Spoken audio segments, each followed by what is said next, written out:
un nouveau podcast Limitless. Donc déjà, merci à tous de m'écouter. Pour toutes les demandes de coaching, alors je vous laisse mon adresse mail et aussi donc le site internet où vous pouvez retrouver pas mal d'informations dessus.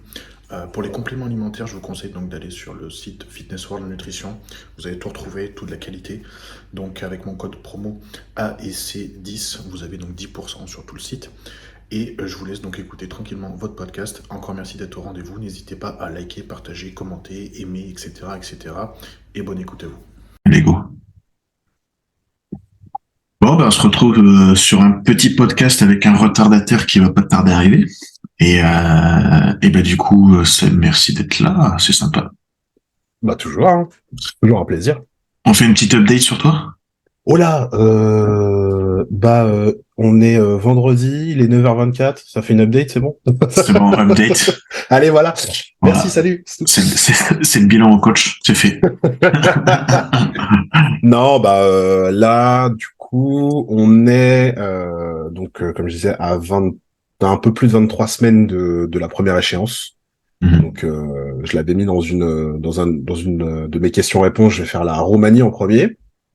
Donc c'est le 15 novembre, un truc comme ça, enfin mi-novembre en tout cas. Donc pour l'instant ça va. On est en train un petit peu de faire une stabilisation, petite recomp, tu vois. Je suis autour des 107 kilos. On a entre le pic du off et maintenant, on a à peu près genre 4 kilos différents. Je suis monté jusqu'à 111. Mhm. Donc pour l'instant ça va. Ça mange encore correctement. Ça mange moins, donc ça fait du bien aussi au système digestif. Mais sinon tout va bien. Ça avance. On essaye de bosser sur les détails aussi avec Luc du côté training. Ouais. Voilà. Pour l'instant tout va bien. On va voir où ça nous mène, mais pour l'instant c'est cool. Bon, good. Et après, t'enchaînes du coup après Roumanie? Ouais, je vais faire République tchèque et Autriche. Ok. Il doit y avoir une semaine d'écart, je crois, entre la Roumanie et la République tchèque. Ouais. Et genre 2 semaines entre la République tchèque et l'Autriche, quelque chose comme ça. Ouais, est-ce que c'est début décembre, il me semble, Autriche? Ouais. Non, c'est semble. ah oui, c'est peut-être le 9, un truc comme ça. Ouais, c'est juste tout début. Ouais, enfin en gros, c'est les 3 dernières du calendrier et elles s'enchaînent à une semaine ou deux, quoi. Donc Ouais. Ouais, parce qu'il y a un pro qualifier en Autriche aussi, du coup, je sais. ouais, ils font les deux, ok. Ah oui, c'est vrai qu'ils font les deux parce qu'on avait vu avec Maureen pour qu'elle le fasse. Mais finalement, elle le fait pas parce que cette année elle concourt pas. Mais c'est vrai que on avait regardé à la base. Yes. Donc Bon. voilà pour le calendrier. Et si on parlait du coup, comme on se disait, du New York Pro? Le New York Pro. Alors, de toute façon, on va pouvoir parler de pas mal de choses. Parce qu'il y a le New York Pro, ce week-end il y a Toronto. Alors, les résultats du New York. Et Pittsburgh, mais Pittsburgh, il n'y avait pas d'Open. Bon, il y a que les classiques, tu me diras. Il y avait Michael Daboul qui a tous gagné. Ouais, il a gagné celui d'avant et celui d'après. Non, ça c'est Matt Grego. Ah, Matt Grego. Pro début. Ouais, qui est vraiment pas mal. Qui est préparé par Aceto. Allez, Aceto, allez, un petit peu plus. T'as pas un code promo pour non, Team Aceto, code promo, non, c'est... Il a une bonne structure un peu à la... Après, il faudrait les comparer tous les deux, mais Logan Franklin. Oui. Après, il manquait quelques trucs, quoi. Il manquait un poil de condition. Ouais. Un poil, hein. On est vraiment tatillon. Et le dos, ça va pas, quoi. C'est pas assez, ouais. C'est pas assez. Ouais. De face, il est très beau, il a des très beaux quads, les insertions sont bien, la profondeur est cool. Voilà, le vacuum est bien, les bras sont bien, mais c'est de dos que ça pêche, quoi.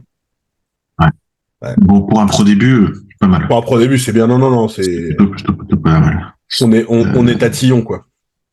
Est-ce que t'as vu... Alors, lui, il est passé pro, donc Lorenzo. Ouais. Est-ce que t'as vu son dos? Non. Déjà, il a l'air d'avoir un gros déséquilibre, non? Ouais, je sais.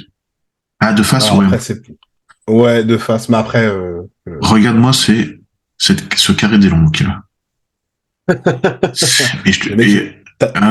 Table basse intégrée. Table basse intégrée. Attends, faut que je vois sur un lat spread de dos. Tu verrais, mais j'ai halluciné. La première fois que j'ai vu, c'est Patrick Tuor qui l'a partagé. Et j'ai dit, c'est quoi ce bordel? Ah, il y a de l'épaisseur, hein. Il est épais. Bon, il vient de passer pro, hein, forcément. Merde, j'arrive pas à trouver le...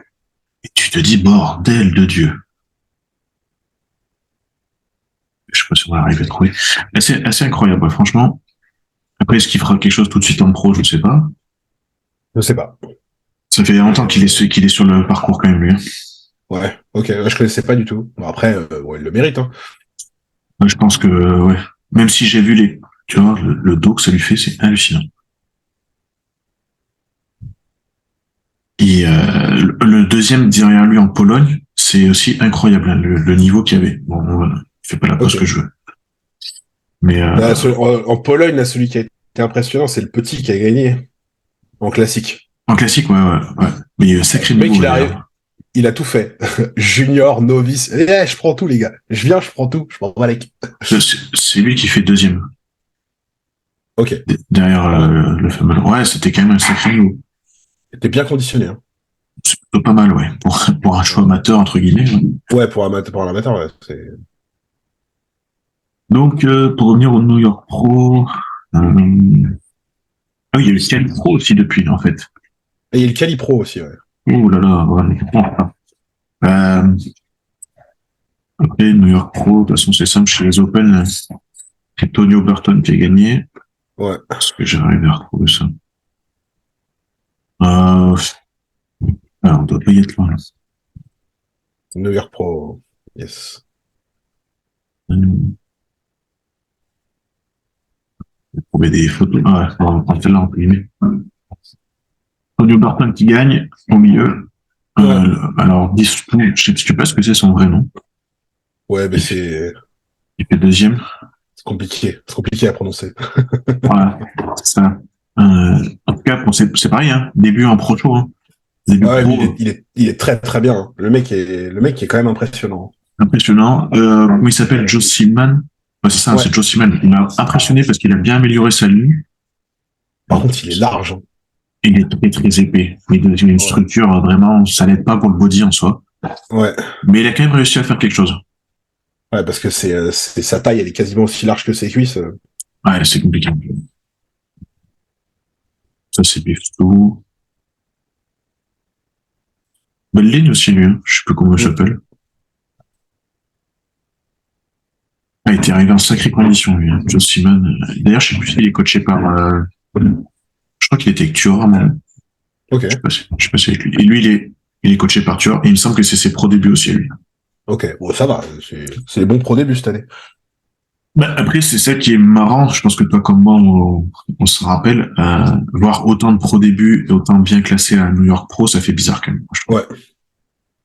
Avant, New York Pro, c'était la troisième compétition la plus stackée de l'année. Ouais, maintenant, les mecs sont tous qualifiés. Ouais, c'est pas faux, ouais. Le top 5, il se casse pas la tête, hein. Ouais. Ouais, c'est triste un peu quand même, je trouve.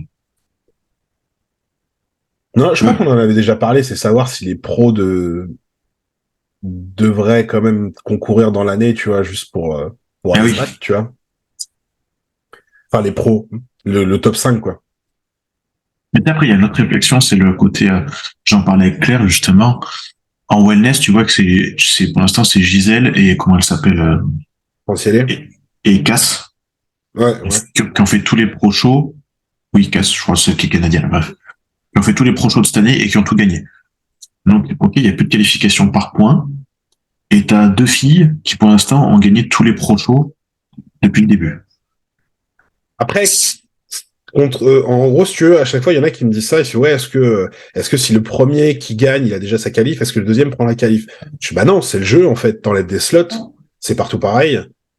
C'est partout pareil. Moi, pour avoir fait d'autres trucs que le body, tu vois, et dans des trucs bien différents, bah, quand tu fais des tournois ou des machins, pour des trucs qualificatifs, bah, si t'es déjà qualifié et que tu gagnes, bah, tu prends juste un slot, quoi.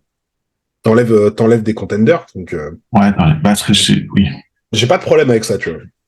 C'est la loi du plus fort, entre guillemets, aussi, ouais, C'est ça, hein. C'est juste, bah, tu viens et tu t'enlèves des slots, quoi. Ce qui est bizarre, peut-être, c'est que le changement est brutal, on va dire. Oui. Parce que d'un coup, tu passes à des points pour tout le monde à plus rien du tout. Et alors, soi-disant, il y a encore des points pour certaines compètes. Bon, bref. Genre, notamment l'Arnold Classic, apparemment, ils ont quand même donné des points, j'en sais rien. Ok. Ouais, après, ils vont faire quoi si t'as que des points là-dessus, c'est... Ça veut dire qu'ils vont surtout, ils vont faire des invitations à Tir-Larigot pour dire si ça. Ouais. C'est un peu ridicule pour le coup, faut être cohérent jusqu'au bout. Et, mais bon, ça peut s'entendre parce que ça peut te permettre d'avoir un meilleur Monsieur Olympia derrière, quoi. Ouais, après, tu vois, là, on parlait, bah, du coup, spécifiquement des wellness. Euh, ces catégories-là, je comprends encore plus qu'elles viennent enchaîner les compètes et qu'elles en fassent, je sais pas, qu'elles fassent 2-3 pro shows d'affilée, alors que les body vont pas forcément le faire, ni les classiques, etc. Parce que aussi, le cash prize est pas le même. Ouais. Elles viennent chercher leur salaire de l'année, hein. Ouais. Donc, Alors après, quand tu vois ça, je suis d'accord avec toi. Et puis de l'autre côté, sur le podcast, je crois c'est Boom qui l'a fait avec Flex Lewis ou avec je sais plus qui. Comme il dit, ok, je gagne 50 000 dollars quand je gagne Monsieur Olympia. Faut pas croire que je gagne de l'argent en faisant Monsieur Olympia. Et c'est pareil pour une wellness. Même si elle fait tous les pros, même si comment elle s'appelle, Gisèle qui a gagné tous les pro shows là dernièrement, je suis pas sûr que les 2000 dollars à chaque fois ça lui rembourse sa prépa, quoi. non, ça lui rembourse pas, mais du coup, c'est toujours 2000 de plus par rapport aussi à ce qu'elle va faire ou non à Olympia, tu vois. Elle est obligée, Ouais. c'est les KT où tu es obligé d'enchaîner parce que, bien évidemment, quand tu gagnes 2 pro shows d'affilée, tu as les sponsors qui suivent derrière et c'est ça qui va te rapporter de l'argent. Mais prendre 2 cas quasi sûr parce que tu sais que tu vas gagner, c'est prenable, tu vois. Oui, ça s'entend. C'est sûr que si tu es à côté de la compète ou que ton sponsor il te dit ok, je te paye le billet d'avion, t'as juste à y aller pour gagner tes 2000 balles et que t'es déjà prête, autant y aller, ok. Ouais, c'est ça, tu vois. Après, est-ce que c'est pareil, si tu as des grosses ambitions pour Olympia, bon, là on est assez tôt dans la saison, mais tu te mets ça en septembre, t'es déjà qualifié, bon, même si le cash price il peut t'intéresser, t'as plutôt intérêt à te préparer tranquillement pour Olympia que faire le pro show. Ouais, c'est clair. Ça va dépendre de beaucoup de choses. Là, je trouve qu'en début d'année, c'est pas aberrant, tu vois. Non, bah, là tout de suite, même jusqu'à la fin de la saison en été, il y a vachement de temps. Hello Florent. Messieurs, est-ce que vous m'entendez? Enfin. Alors, on te voit, on t'entend, tout va bien. Putain, sans déconner. Il y avait du courant, t'avais du mal à nager? Un jour, j'arriverai à être à l'heure dans ma vie, je te jure. J'aurais dû te dire 8h30 en fait. J'ai pas pensé. Sans déconner. Putain, j'ai bossé jusqu'à 3h du mat hier, j'ai mis mon réveil spécialement et tout, donc nickel. Et problème technique. Non, la cam, elle voulait pas se détecter en fait avec le truc, et puis là, après, c'était le micro. Comme ça, total. C'est un mois t'as tout fait. Et le pire, c'est que tu vois, même avec ton appareil photo, là, t'es même pas beau, t'es tout pixelisé, mon gars. Ah ouais? Bah ouais, en tout petit, t'es pas beau, hein. En grand non plus, mais... Merde. Mais en grand non plus, tu sais, mon ami.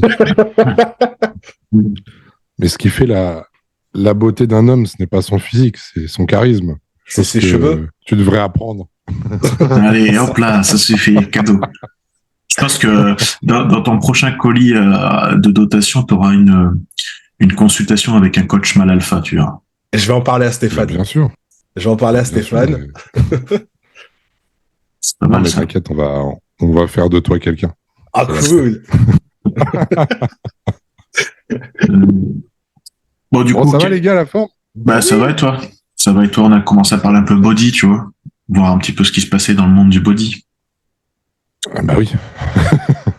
Et il se passe. Marrant, cette photo là, je l'ai vue aussi. J'étais un peu surpris, mais bon. Alors, dis-moi pourquoi t'as été surpris. Du résultat, parce qu'en termes de, enfin, après c'est mon avis personnel, tu vois, mais j'ai plus son nom, le mec à droite là. Ross Flanagan, ouais. Ouais, c'était Ross quelque chose. En termes de ligne, en termes de conditions, etc. Black à gauche, on va y passer devant, tu vois. Pour moi, quand j'ai vu les photos du pré-judging et j'ai notamment vu le dos, je me suis dit, bon, Tony Burton, c'est encore pour lui. Et puis j'ai vu le résultat et j'ai dit, ok. mais est-ce que c'est pas là que justement ils ont fait, bon bah il est déjà qualifié, on qualifie l'autre. Après, Ça joue aussi, hein. Oui, je pense que ça joue. Mais poste pour poste, Oui. tu peux te dire, en fait, finalement, tu reprends les choses. Bon, là, tu dis, pour moi, le haut du corps, c'est Tonio. Le bas, c'est plus, mais c'est juste une structure, hein. Tu vois que les quads sont mieux chez Ross. Mais ça s'entend, enfin, c'est pas flagrant non plus. Comme je dis, c'est juste une histoire de structure. Il a les coudes Ouais. plus longs. Moi, je pensais que Tonio, il allait gagner back-to-back, tu vois. Bah, pour moi, c'était un peu. Mais c'est pas ce qui s'est passé. Donc, Après, peut-être Après, qu'en vrai, vu que Tonio, il vient des 212, peut-être que sur scène, vraiment, Ross, qui est quand même plus lourd, peut-être que la différence était plus flagrante aussi. peut-être. ouais, c'est ça. C'est-à-dire qu'on a toujours les photos où, bon, on n'est pas là en vrai. Peut-être que ça imposait plus sur, on va dire, sur le réel. Mais après, encore une fois, ça dépend ce qu'on recherche, tu vois.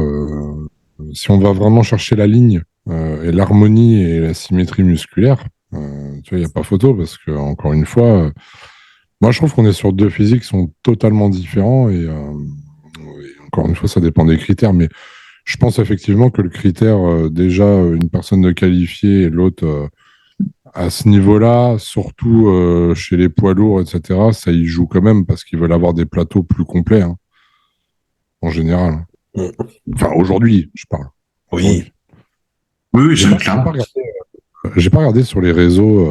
Enfin, si, je suis tombé sur Ross sur les réseaux. D'ailleurs, le mec, il est complètement barjot, lui. Ah, il est margeau, lui. Et Ouais. lui, il a des excès de. Et mon copain, faut arrêter un petit peu la trombo, là. Ah, il est un peu. Attends, on peut pas le prouver, là, ils l'ont pas noté. Ah, c'est quelque chose, lui. Je te jure, je suis tombé sur son Insta. Bah, d'ailleurs, même quand il a gagné, là, t'as vu, il a pété une durite. Le mec, il saute dans tous les sens.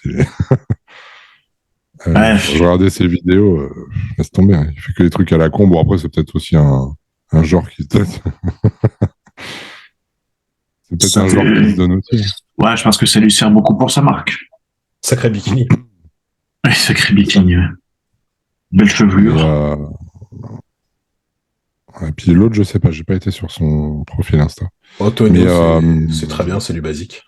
C'est du Brésilien basique, hein, qui est là pour gagner, et puis voilà. Il a fait des. de toute façon, tu sais, aujourd'hui, il faut pas se voiler la face, hein. Dans les compètes, si t'as pas tu t'es pas créé une notoriété avant déjà, c'est un peu compliqué, quoi. Le retour marquant, c'était lui un peu, quoi. Ouais. Celui qu'on attendait le plus, et puis bon, bah. Il sera jamais l'égal de son père, hein, malheureusement. Il a fait quoi, top 5, non? Euh, quatrième ou cinquième? Ouais, c'est ça, ouais. Ouais. Pour moi, il est trop limité. Et il a pas malheureusement, il n'a pas la génétique de son père, en fait. Bah, le truc, c'est qu'il a des jambes, je trouve, qui sont très belles. Par contre, il a un buste tellement long et les dorsaux accrochés tellement haut. Ouais, c'est ça. Il est épais de taille quand même. Ouais.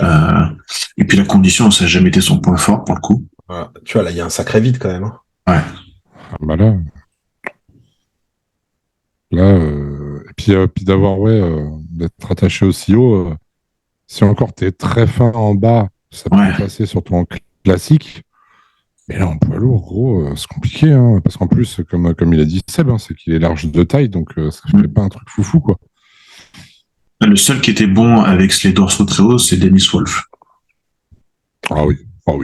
Ouais, mais là, c'est pas comparable. Le mec, il avait vraiment pas pas une comparable. taille fine. Il y avait il Lipris qui avait les évasé. dorsaux vachement hauts aussi. Parce qu'il avait un buste qui était extrêmement long.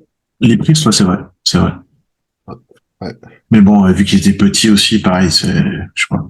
Oui, tout est relatif, mais c'est vrai que je me souviens qu'il avait un buste très très long et les dorsaux accrochés étaient très très très haut aussi. Mais voilà. Comme le mec faisait bloc, ça allait. Bah, les prix, qu'est-ce que tu veux lui dire? Là, avec ses bras, déjà, tu disais, oula. Ouais. Et après, bah, ce week-end, il y a Toronto. Avec Les Toronto. une grosse line-up, hein, quand même. Je sais pas ce que ça va donner, mais il y a quand même du bon monde. Il y a une Vallière qui se. Hassan qui... Ah, Ah oui, je veux dire- il y a Hassan, ouais. Yeah.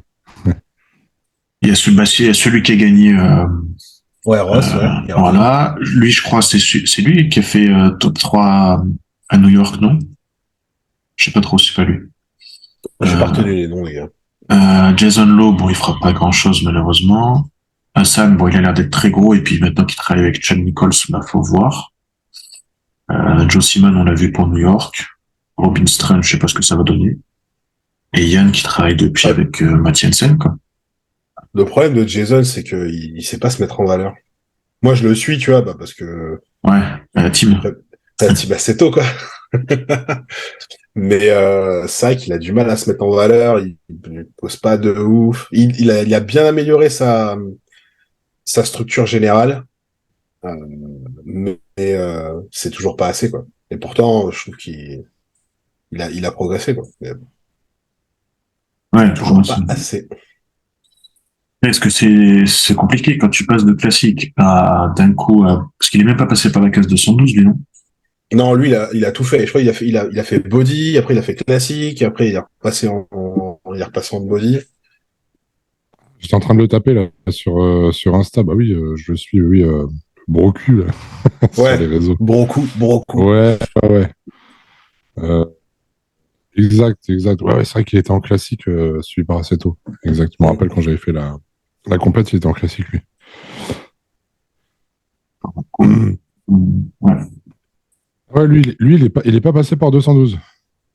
Non, je crois pas. Je crois qu'il a fait direct Il fait open. quelle taille, lui? Il est pas très grand, hein. Je pense qu'il est pas très grand. Il a pas, ouais, il a pas l'air, hein. C'est pour ça que je pense qu'il aurait Il a passé par la case 212, mais une structure assez spéciale, je trouve. ouais. Ah bah déjà, un petit conseil posing, la rotation des poignets sur le double biceps, c'est pas bon. Faut pas faire ça. Ouais. Ouais. Arrange-toi avec Aceto pour avoir le contact et fais-lui les cours. Je vous expliquerai ça dans un réel qui arrive. La rotation du poignet. C'est vrai, tu devrais faire des réels comme il s'appelle là. Ça arrive. Ça arrive. Ah, oui, je vois. C'est pas. Lui, là. je sais pas quoi. Ah non, non, bah je vais pas faire ça, Ah. justement. Tu vas faire comme lui? Non, Ah je oui, préfère comme celui-là, lui. il est à Dubaï, ce mec-là. Ouais. Ouais, il est à Dubaï, ouais. C'est pas mal ce qu'il a. Bon, il en avait fait quelques-uns, j'arrive pas à les retrouver, bien sûr, mais il Ouais, en a fait oui, quelques-uns sympas. justement, ouais, il explique comment faire certaines poses, etc. Mhm. Le problème, c'est que autant c'est bien ce qu'il fait parce que c'est quand même bien présenté, etc. Mais le problème de ce genre de réel, selon moi, c'est que même si tu montres à quelqu'un ça veut pas dire qu'il va bien le faire. Non. C'est ce que je dis souvent, c'est que le posing, si t'as pas un œil vivant derrière, euh, tu peux dire bah mets ton bassin, tu peux écrire mets ton bassin comme ça, mets tes bras comme ça, mets tes épaules comme ça. À la fin, t'es toujours pas sûr du résultat, tu vois. Peut-être qu'ils ont fait C'est exprès aussi de laisser un peu le flou, tu vois, sur, Bah, entre guillemets, tu vois. en gros, c'est très bien de faire ce qu'il fait, la façon dont il fait, mais faut déjà avoir quand même un peu d'expérience sur le truc. Ouais, mais comme dit Flo, est-ce que c'est pas parce que derrière il veut vendre son e-book, voir sa formation de posing? Évidemment, non, non, mais non, je suis tout à fait d'accord, mais c'est vrai que voilà, Clairement, c'est ça, c'est marketing là. oui, oui, voilà. Le posing, il faut qu'il y ait un œil vivant derrière pour te corriger, parce que si essayes de reproduire quelque chose et que tu fais de la merde, bah personne te dira que c'est de la merde tant que t'auras pas un humain derrière, quoi. Ouais. Moi, Mais je sais que c'est une bonne base, au moins pour savoir les trucs. C'est pour ça que ces règles sont très bien. J'ai rien à redire là-dessus, tu vois. la dernière fois, tu sais, je fais toujours mon petit posing pour moi, machin, tu regardes les vidéos comme tu dis. Puis je suis allé voir mon pote qui était pro, et poser avec lui. Bon, bah, on a vu plein de choses différentes et tu vois des choses comme tu dis. Si t'as pas l'œil en face de toi qui te dit vraiment, bah, tu peux d'abord regarder les vidéos des mecs. Ok, ça t'inspire, c'est une chose, mais tu peux pas poser pareil derrière. Ouais, parce que bon, même si t'as le manuel, ça veut pas dire que tu te places bien, quoi. Non, puis surtout que le manuel, ça va être quelqu'un qui sait se mettre en valeur sur son physique à lui. Mm. Et t'as pas le même physique que lui, tu vois, donc c'est ça le truc. Bon, Ouais, non, c'est ça. bon Flo, c'est quoi les nouvelles pour toi? Moi, les nouvelles, Ouais, frérot, faut déjà que je me remette dans la diète. Ah. Tout est dit, là. Tout est dit. Tout est dit. De toute façon, on s'en Non, fout, non, tu non, fais du crossfit franchement, maintenant. Mais je fais pas du crossfit maintenant, ça va pas. C'est pas parce que j'ai fait 3 séances dans ma vie que je suis un crossfitter. Tu prépares, Non, comment non, ça non, s'appelle, les CrossFit Games, du coup? Les Open, je sais pas quoi, là. Bah, t'as raison, toi. Ça va être compliqué, hein, ça va être compliqué. Non, franchement, bon, après, c'est de temps en temps pour en fait, juste pour le fun, tu vois, pour découvrir un peu autre chose. Puisqu'avant, moi, j'étais sur la boxe aussi, hein, tu vois, donc j'en ai pratiqué et tout. Donc ça fait, tu sais, en fait, quand tu fais de la musculation, tu te perds un petit peu des fois dans le côté vraiment que body, body, body. Et quand tu as fait d'autres sports avant, j'ai fait aussi du tennis, enfin, tu vois, j'ai fait plein de choses, du foot, etc. Et quand tu es dans des sports avant d'endurance, ou tu vois, bah, t'en oublies aussi les capacités à être un athlète complet, tu vois. Et je dis pas qu'aujourd'hui, je veux redevenir un athlète super complet, etc., parce que ça serait repartir dans un autre sport, on peut pas tout faire, mais du moins, d'y retoucher un petit peu, de retâter un petit peu d'autres disciplines, bah, ça te rappelle que, et d'ailleurs je l'ai mis en story hier, ça te rappelle que, ouais, ok, on est des body, les gars, mais on n'est pas, tu vois, des athlètes non plus hyper complets, faut pas se voiler la face, tu vois. Bah non. On est là, on pousse, on mange, etc., on se repose, mais on n'est pas hyper complet comme un mec qui va, tu vois, s'entraîner au CrossFit, tu vois. Par exemple, les mecs, moi, franchement, pour avoir vu des compètes, ils sont chauds, hein. Ils sont chauds, hein. Les mecs, ils font des grosses barres, ils associent le cardio en même temps. Non, non, c'est impressionnant. Mais après, c'est de la performance, ça n'a rien à voir, c'est un autre sport. Ouais, Hein. c'est un C'est autre de la sport. Les mecs sont performance. fonctionnels, il y a de la Voilà, perf. c'est ça. Ouais. Et nous, on va chercher le physique, quoi, tu vois. Ouais, Donc, exactement. tout comme nous, ça demande aussi beaucoup de rigueur, etc., sur l'aspect diète, sur l'aspect entraînement, sur tout ça. C'est dur psychologiquement. Donc, c'est d'autres sports, en fait, tout simplement. Hein. Ouais. Mais on peut pas. Aujourd'hui, tu vois, le mec qui prône en disant ouais, moi, je suis un body, donc je suis hyper complet. Il n'y a qu'à regarder l'émission, là, tu sais, qui était sur Netflix, là, tu sais, Perfect 100% Physique. physique. Ouais. Ah ouais. C'était Ouais. bien, ça. Et quand tu vois le gros body, bah ouais, bah frérot, c'est pas lui qui gagne, hein, tu vois. Et pourtant, il cavale, hein, le mec. Hein. Ouais, il est quand même pas Il mauvais. cavale, Ouais. etc. Il est pas mauvais, mais tu te rends compte que c'est pas lui qui gagne parce que Ah bah non, clairement pas. il y a pas le cardio qui suit. Le mec, il est en transpi au bout de 2 minutes. Mais ouais, mais parce que Tiens, voilà, on fait pas le même sport. rien que sur la première épreuve, qu'ils sont Ils sont suspendus. accrochés, Là. ils sont accrochés au truc, quoi. Mais on le Tu vois sait que tous. les mecs qui gagnent, ils font 70 kilos, tu vois. Ah oui, et nous, on est là, au bout de 2 secondes, on a le biceps qui est en feu, l'épaule qui suit derrière. Bon, bah, t'as vite compris. C'est normal. Nos muscles, ils sont pas habitués pour faire ce genre d'effort. Non, c'est ça. Puis ça demande beaucoup trop d'énergie, tu vois. Laisse tomber. C'est ça. Et puis, bon, quand t'as du poids dans les cuisses aussi, c'est pas évident. Enfin, c'est plein de choses, quoi. Bah après ce qu'il y a de bien aussi, c'est que, et j'en ai vu, hein, tu vois des mecs, même au CrossFit, où ils ont une belle carcasse, il y en a des costauds, vraiment. Hein. Mais eux, ils te le disent, hein, c'est parce qu'à côté de ça, ils font de la renfo musculaire, hein, tu vois. C'est pas que, Du crossfit. que du CrossFit. C'est pas possible d'obtenir un physique comme ça qu'avec du CrossFit. Tu vois. Ah, bah non. Tu peux pas avoir un physique type body quand même et en faisant juste de l'haltéro. Enfin, minimum de. Ouais, c'est ça. Mais ce qui est bien d'aller tester, moi je pense, c'est que justement, déjà t'as la capacité de pouvoir en parler, parce que critiquer le CrossFit pour critiquer, si t'en as jamais fait, bon, c'est un peu complexe. Et c'est bien aussi d'avoir cette ouverture d'esprit, de se dire, bon, bah, il y a le body, c'est une chose, mais on est capable d'aller voir ce qui se fait ailleurs pour aussi, bah, pour s'inspirer, pour plein de choses, quoi. Ah ouais, non, c'est clair. Je le vois comme ça. Hein. J'ai fait la formation level 1, je suis content de l'avoir fait, tu vois.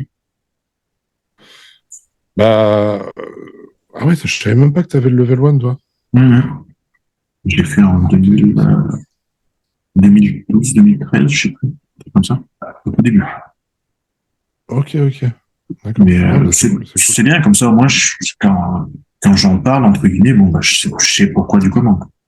Alors, j'ai pas été un athlète de haut niveau en CrossFit, c'est pas ce que je dis, mais j'ai quand même des bases, entre guillemets. Bah, c'est exactement ça. Puis au moins, ça te permet. Moi, je dis que l'ouverture d'esprit, elle est super importante dans le body parce que je trouve que tu arrives à être même encore plus complet sur des prépas physiques derrière, tu vois. quand tu comprends des choses dans d'autres sports avec l'endurance, la diète, etc., même pour nous, nos régimes de sèche et tout, tu saisis des choses aussi. Et c'est ça, en fait, qu'il y en a certains, ils s'enferment là-dedans et terminé, quoi. Mais non, c'est important. Puis ça fait du bien aussi de. Enfin, tu vois, moi, j'estime que dans la vie, toute ta vie ne peut pas tourner qu'autour du body. C'est pas possible. Enfin, ça serait très limitant. Ouais, si tu veux t'équilibrer un minimum aussi à un moment donné. C'est ça. Puis c'est même sain, en fait, d'arriver à décrocher du body. N'est-ce pas, Seb? Hein? Non, c'est sain de se décrocher parfois du body parce que être trop, en fait, tout le temps focalisé là-dessus. Enfin, moi, après, je suis comme ça, perso. Mais je sais qu'en étant trop focalisé sur un truc, en fait, ça génère une espèce de pression et de stress psychologique, je trouve. Tu vois. Moi, je me rappelle ma période où je faisais 130 kilos, où je pensais qu'à bouffer, m'entraîner, etc., etc.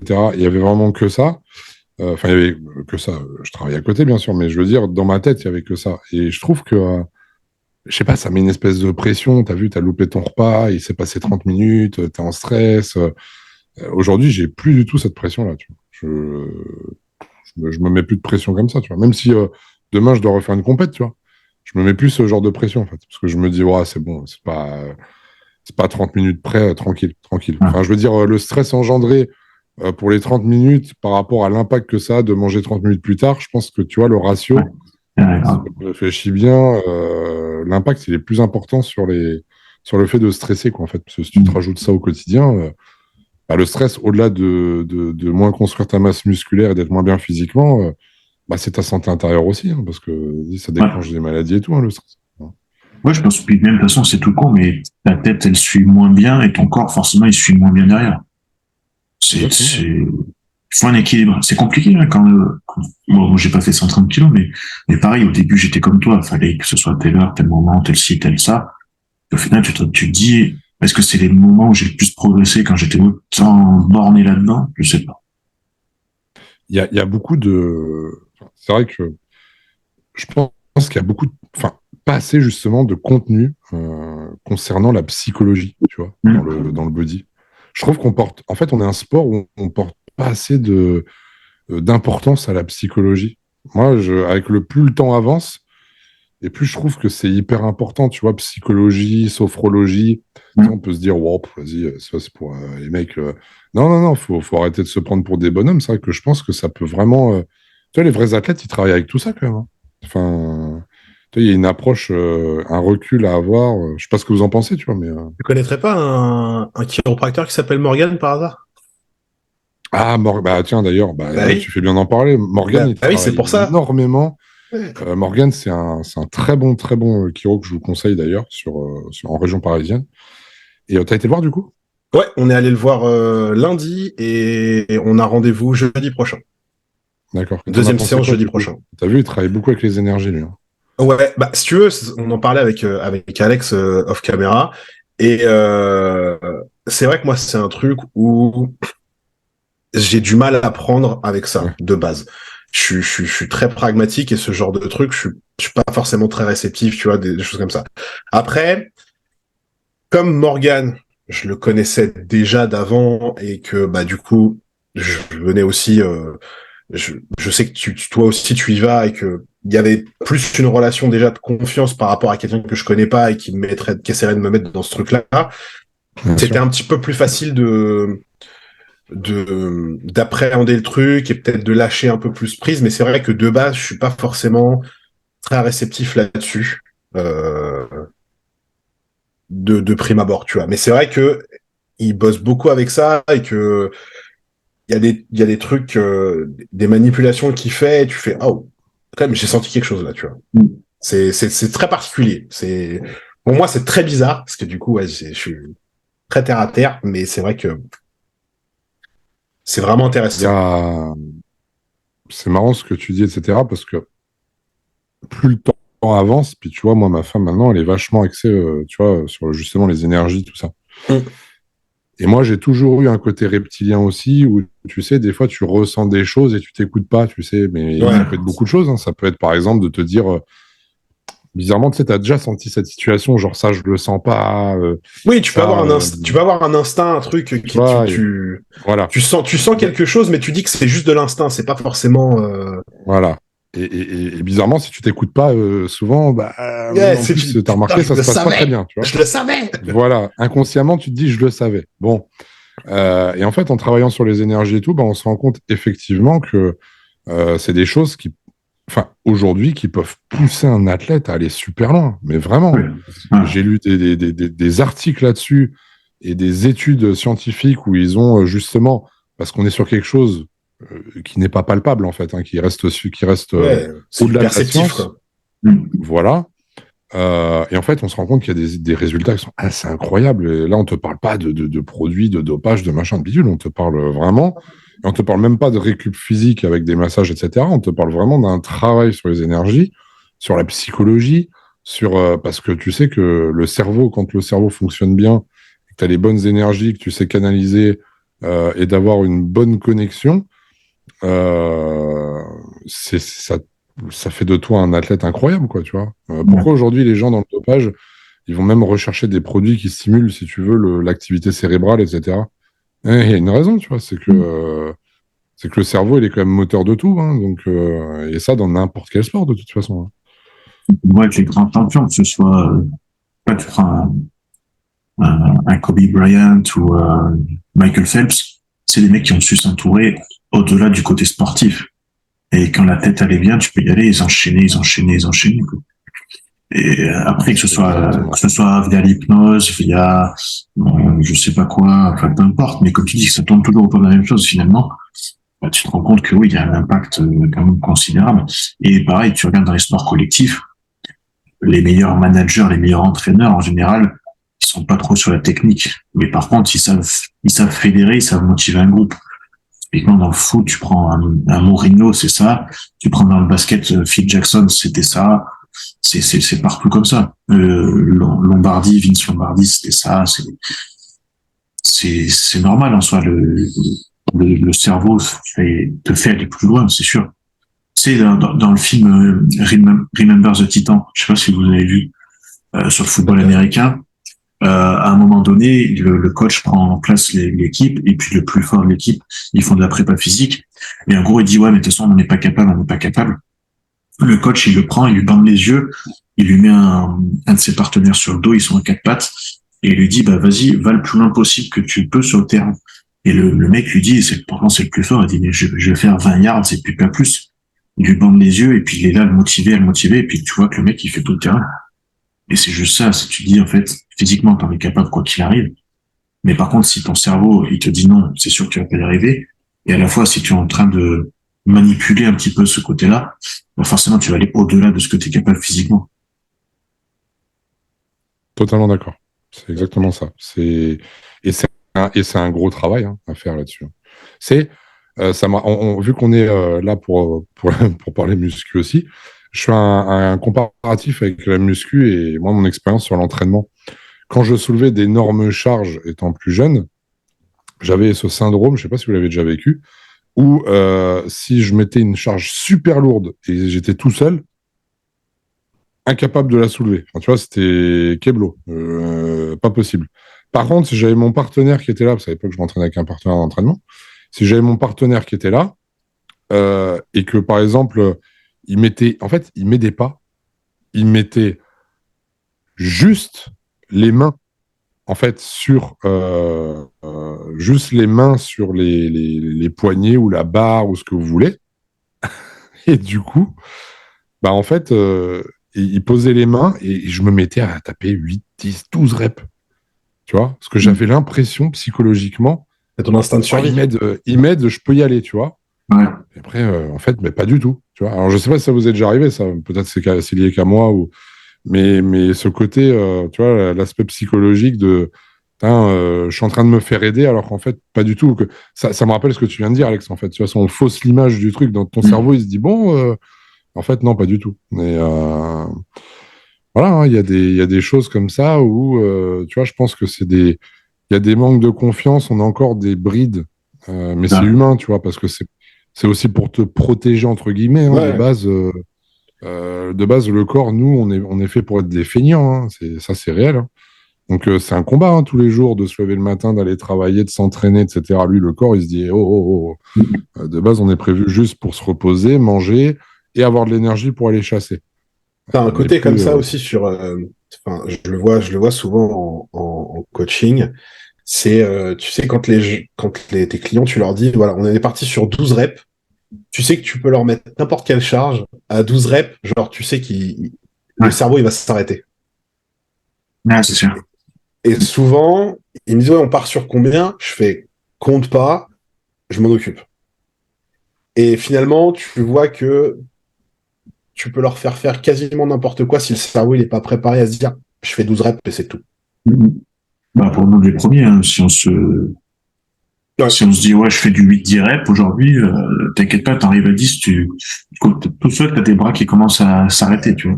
Après, on a quand même un petit peu plus d'expérience, tu vois, que certains peuvent avoir, tu vois, que certains de nos clients peuvent avoir, comme d'autres personnes. Mais c'est vrai que on a peut-être cette capacité à se déconditionner de ça, tu vois. En fait, moi, je sais que personnellement, ok, j'ai une fourchette de répétition, c'est pas pour autant que je vais m'arrêter, quoi. Et oui, même, mais tu sais, en fait, tu sais que tu vas aller chercher ton échec, un véritable échec, que tu sois à 8, 10 ou 12 reps, et que le poids que tu vas utiliser, en termes d'outils de travail, il sera adapté, tu vois. Alors oui, qu'une oui, c'est ça. personne, tu vas lui dire genre 12 reps, elle va se mettre un poids qui est pas forcément adapté, mais elle va dire, ah ouais, bah, je pouvais pas en faire 11, quoi. Alors que finalement, si c'est toi qui la drive, tu mets peut-être 5-6 kilos de plus, et elle te les fait, les 12 reps, tu vois. Ouais. C'est vraiment déconditionner le cerveau sur le cadre, quoi. Ouais, mais bon, c'est pas évident. Puis depuis tout petit, on nous apprend à, attention, c'est chaud, faut pas s'approcher, tu vois, entre guillemets. Ouais, oui, c'est sûr. Donc, derrière, ton cerveau, il se dit, attention, c'est lourd, faut y aller tranquille, quoi. Faut pas pousser. Ah ouais, non, mais c'est un peu ça, quoi. C'est un peu ça. Et puis après, c'est aussi, les orties. c'est physiologique avec nos petits Golgi, là, les petits récepteurs Golgi qui te bloquent. Et puis quand ils sont dans une phase de stress important, bah, ils se débloquent et tu peux pousser plus. Ouais. Ça s'explique aussi. Hein. C'est incroyable. Les gars, on est en train de faire un podcast C'est péchu. sur les maraboubous. Et du coup, est-ce que vous... c'est des sorciers. Mais ça existe la preuve avec, comment il s'appelle, notre fameux Paul Pogba qui s'est fait marabouter, tu vois. Non, il a voulu marabouter Mbappé. Bon, bah, ça n'a pas trop marché. Pour le coup, ça n'a pas trop marché. Mais bon. Ouais, ça aurait pu. Hein. Il y a Maître Gims aussi. C'est vrai. Là, on tombe dans le mauvais exemple, je crois. Après, c'est sûr que c'est un peu, ça peut être un peu bizarre à raconter, tu vois, mais même si c'est un sport physique, le psychique et le psychologique a un impact sur le reste, quoi qu'il arrive. Mais c'est comme tout. Tu vois très bien. T'es pas dans un bon mood, tu feras rien. Tu as des personnes comme les Mike Tyson, tous les boxeurs qui sont partis en camp d'entraînement, tu peux y aller, ils ont tous une routine. En soi, tu te dis c'est pas très rationnel. Pour autant, eux, ça les met dans un tel état de confiance, de confort, entre guillemets, que psychologiquement, justement, ils sont capables d'après aller à la guerre, typiquement. Mais, ouais, c'est ça. Mais pour autant, tu vois bien. Tu peux te dire, oui, tu prends un peu la vie extérieure, tu te dis, c'est pas très rationnel, ça, tu vois. Mais pour lui, pour la personne à ce moment-là, c'est quelque chose qui lui permet de passer au-dessus, quoi. Tu vois bien, on peut le voir chacun de nous en clientèle. Quand un de tes clients qui est pas dans le mood ou machin, ou qui a trop de préoccupations sur sur un tel truc ou tel truc, tu vois très bien que le mec il avance pas, tu vois. Et c'est pas forcément de sa faute, c'est que son subconscient fait que le reste du corps il suit pas. Ouais, c'est clair. Ça, tu le vois très vite, comme tu dis avec les clients, et puis t'as beau pas mettre toutes les stratégies en route, il y a rien qui se passe, quoi. Il y a rien qui se passe. Le mec est pas connecté, donc il se passera rien.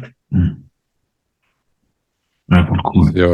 C'est de toute façon ça. Puis après, moi, est-ce que la question elle est de se dire est-ce que c'est rationnel ou non? Je pense que chacun trouve son équilibre, chacun a ses croyances, chacun a ses façons de se préparer, enfin sa façon pardon, de se préparer. Ouais. Et c'est ça le plus important. Maintenant, les personnes qui aujourd'hui sont vraiment hyper terre à terre et peut-être un petit peu trop, tu vois. Bah souvent, si tu remarques bien, justement, dans des événements sportifs, etc., ils ont du mal aussi à... justement, quand tu as du mal à te déconnecter, c'est que tu peux avoir du mal à bien te connecter. Je sais pas si... moi, je l'ai vu par moi-même. C'est vrai que, regarde, je te fais la différence, par exemple, même rien qu'au travail, etc. La personne qui est capable de vraiment déconnecter, elle est capable de reconnecter pour travailler de façon efficace.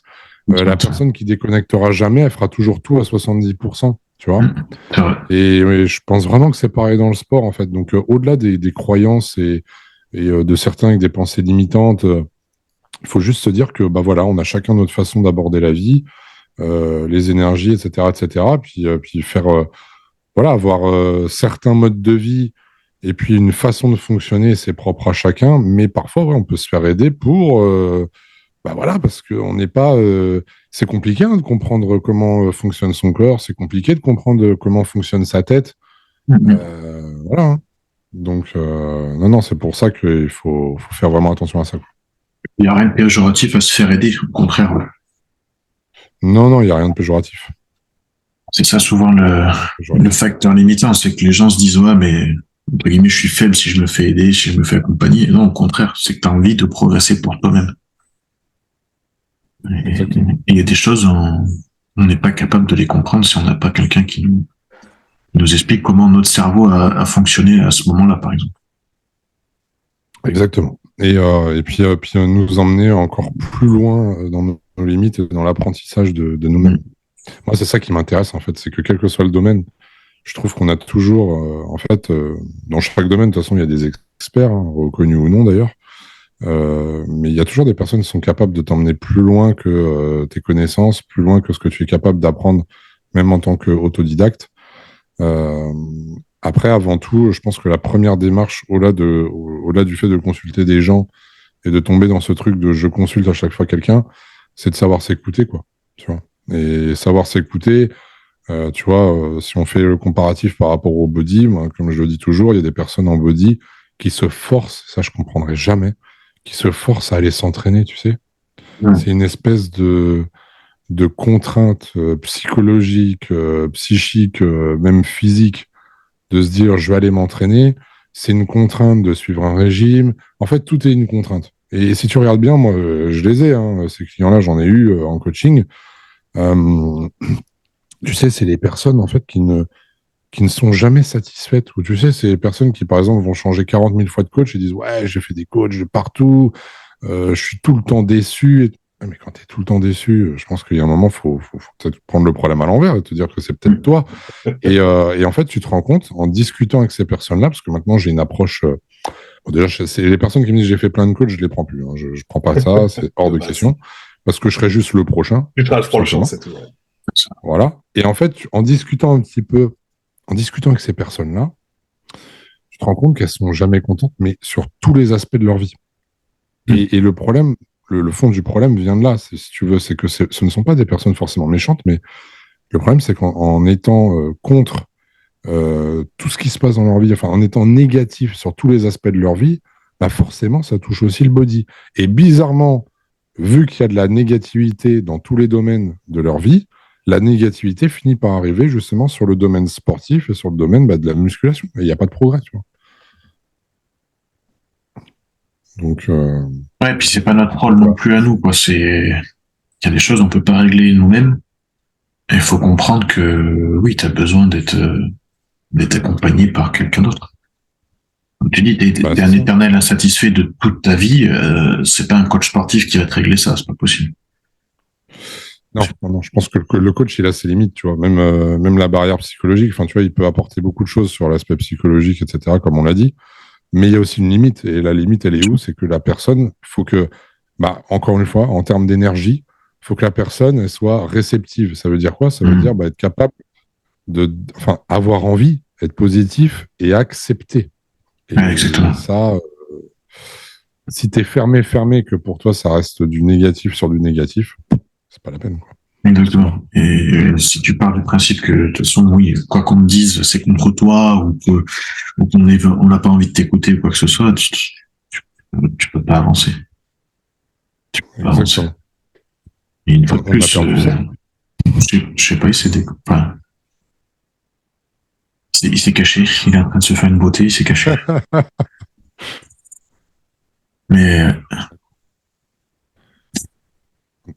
Tu t'es caché? Oui, je me suis caché. Oui. Ah, c'est bien. Bah, on t'a retrouvé. Hein.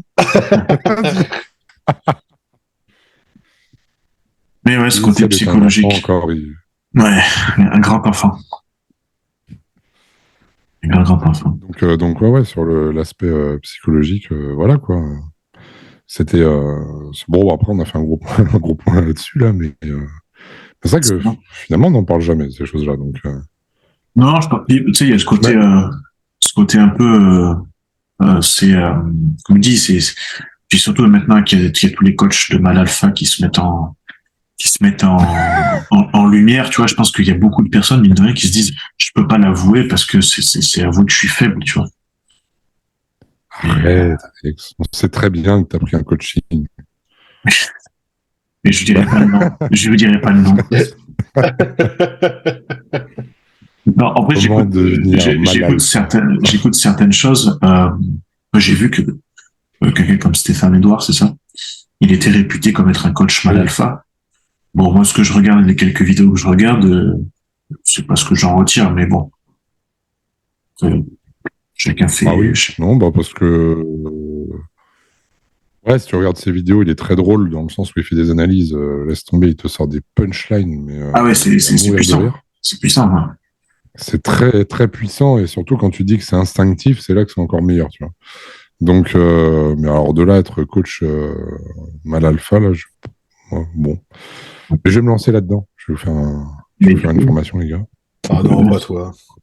Il fait un petit C'est pas mal webinaire, alpha. un petit. Requin alpha. Requin. Requin alpha. Shark Alpha. Ça sonne bien, ça. Ça, c'est ta nouvelle, Oui, bien sûr, bah voilà. ta nouvelle brand, elle est Allez. faite. Allez hop, c'est fait. Comme si j'en avais pas déjà assez sur le feu comme ça. Quand t'es comme toi, chef d'entreprise comme toi, t'en as toujours un sur le feu. Oula, mon Dieu, mon Dieu. Ouais, Shark Omega. Là, tu fais Shark Omega, c'est l'inverse. Shark... Shark Omega. Non, mais c'est vrai que... Ah ouais, là, depuis... Là, bah, et puis c'est pareil, tu vois, on parle body. Tu m'as dit, ouais, bah toi, Flo, ça donne quoi? Bah, en termes de body, c'est compliqué. Parce que bah faut le temps aussi, hein, mine de rien.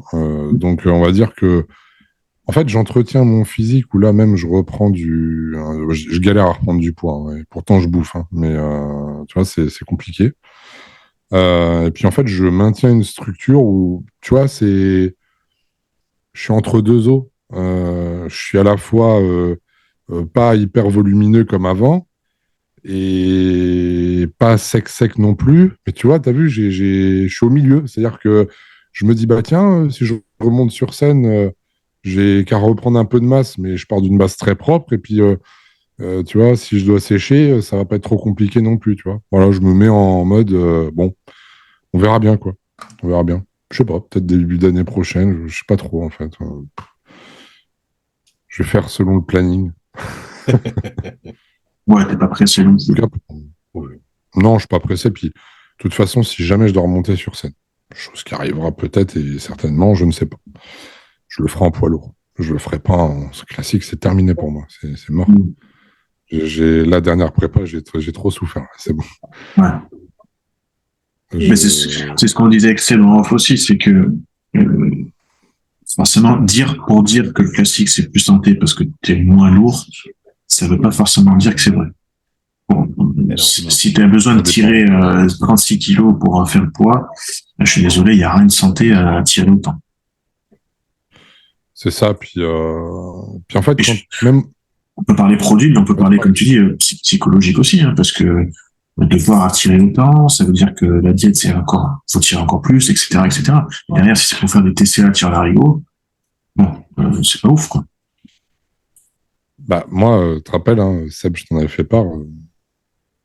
En diète, j'étais plus bas que ma femme qui est en bikini. Ouais. Moi, je tournais Même à les 1300. concombres, ils étaient pesés. Ouais, même les concombres. Ouais. Et 1300 calories par jour. Bon, ouais, trop poids. Mon physique, en fait, si tu veux, j'ai regardé mes photos. C'est marrant, avant qu'on fasse le podcast, j'ai regardé mes photos hier. Et il y a un moment où, en fait, j'avais un physique vraiment, tu vois, genre complet, tu vois, vraiment bien. Il manquait un peu de sèche, mais je gardais mon volume, ma densité. Enfin, c'était pour moi le meilleur moment. Et c'était genre avant la première compète, ça devait être genre peut-être déjà 1 mois avant, 3 semaines avant. Tu vois, tu te rappelles, Seb, d'ailleurs, quand ça commençait à être bien, garder le volume, en même temps, il manquait un peu de sèche et c'est bon. Mais j'étais un poids de corps Mais t'étais trop haut encore. j'étais à T'étais à 104 103. kilos. 103, j'allais dire, tu vois. 103, 104. Ouais, c'est Ouais. ça, 103, 104. Et j'étais vraiment bien à 103, 104. Mais c'était encore 3-4 kilos au-dessus du poids. Bah ouais. Et ça m'avait déjà fait ça les autres années en classique. Quand j'étais à 103, 104, c'est là où j'étais mieux. Et dès que je descends pour descendre à 100, mon physique, en fait, il disparaît. Dans le sens où, tu sais, je deviens vide. Tu vois, je suis vide. Voilà. Clairement, ce qui s'est passé à Lille, de toute façon, quand j'ai vu mon physique, je me suis dit, oh là là, mais tu m'étonnes que j'ai pas gagné, c'était pas possible, tu vois. Parce que je fais vide. Et j'ai aucune. Alors que moi, en plus, quand j'étais en poids lourd et tout, justement, l'avantage que j'avais sur les autres, c'est ma putain de dureté musculaire. C'est, tu vois, le fait d'être rocailleux et tout. C'est ça qui me faisait gagner. Et là, en classique, sur scène, j'avais du mal à le retrouver. Alors, avant de descendre le poids, je l'avais. Mais dès que je descendais en dessous les 103, 104, ça y est, c'était fini. Tu vois, et il y a pas de solution miracle. Ça veut juste dire que c'est pas mon poids pour être sur scène. C'est pas mon poids. Donc, quand tu vois ça, que ça se répète, au bout d'un moment, tu te dis, bon, de toute façon, je me bataille pour une carte pro, mais frérot, si à chaque fois je dois descendre le poids à 100 kilos, j'y arriverai pas, de toute façon. Donc c'est compliqué. Donc après, c'est sûr que si j'avais été en classique physique avec du coup le droit à plus de poids, voilà, j'aurais déjà eu un meilleur physique. Mais bon. Et après, c'est pareil, tu passes en classique physique, tu te dis, bon, j'aurais eu un meilleur physique. Ouais, mais j'aurais pas non plus été compétitif.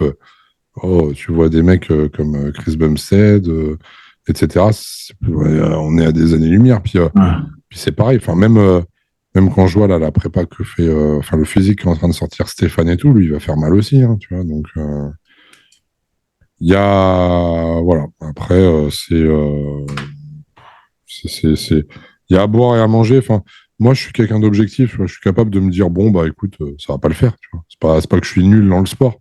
Mais c'est juste que là, physiquement, ça coïncide pas. Donc, peut-être me dire, ok, si je refais une scène, je la ferai en poids lourd, sans l'objectif, tu sais, d'absolument carte pro, machin. Mais déjà, me retaper, je sais pas, peut-être un petit colmar, machin, tu vois, m'amuser un peu, quoi. Tu vois. Ouais, c'est ça, plus pour le côté. Je prends du plaisir à faire ce que je fais. Aujourd'hui, avoir absolument une carte pro, je pense que ça. Enfin, on en discutait d'ailleurs avec Seb de ça. On a eu des conversations. Ça m'apporte rien de plus au final. Voilà.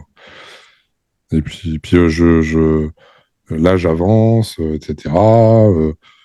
Puis je prends plus plaisir à aller faire gagner ou à préparer des gens, tu vois, que de le faire sur moi-même. Donc, il y a ça aussi. Et quoi qu'on dise, un athlète, vraiment, je parle d'un athlète IFBB Pro impliqué dans sa carrière, dans son championnat, dans le fait d'aller à Olympia, de gagner Olympia, etc., il peut pas avoir la même passion pour lui que pour les autres, parce que lui, il est prioritaire sur sa carrière, ce qui est totalement normal. Un athlète, il doit être axé sur lui-même. Pour moi, s'il n'est pas axé sur lui-même, c'est une cartouche.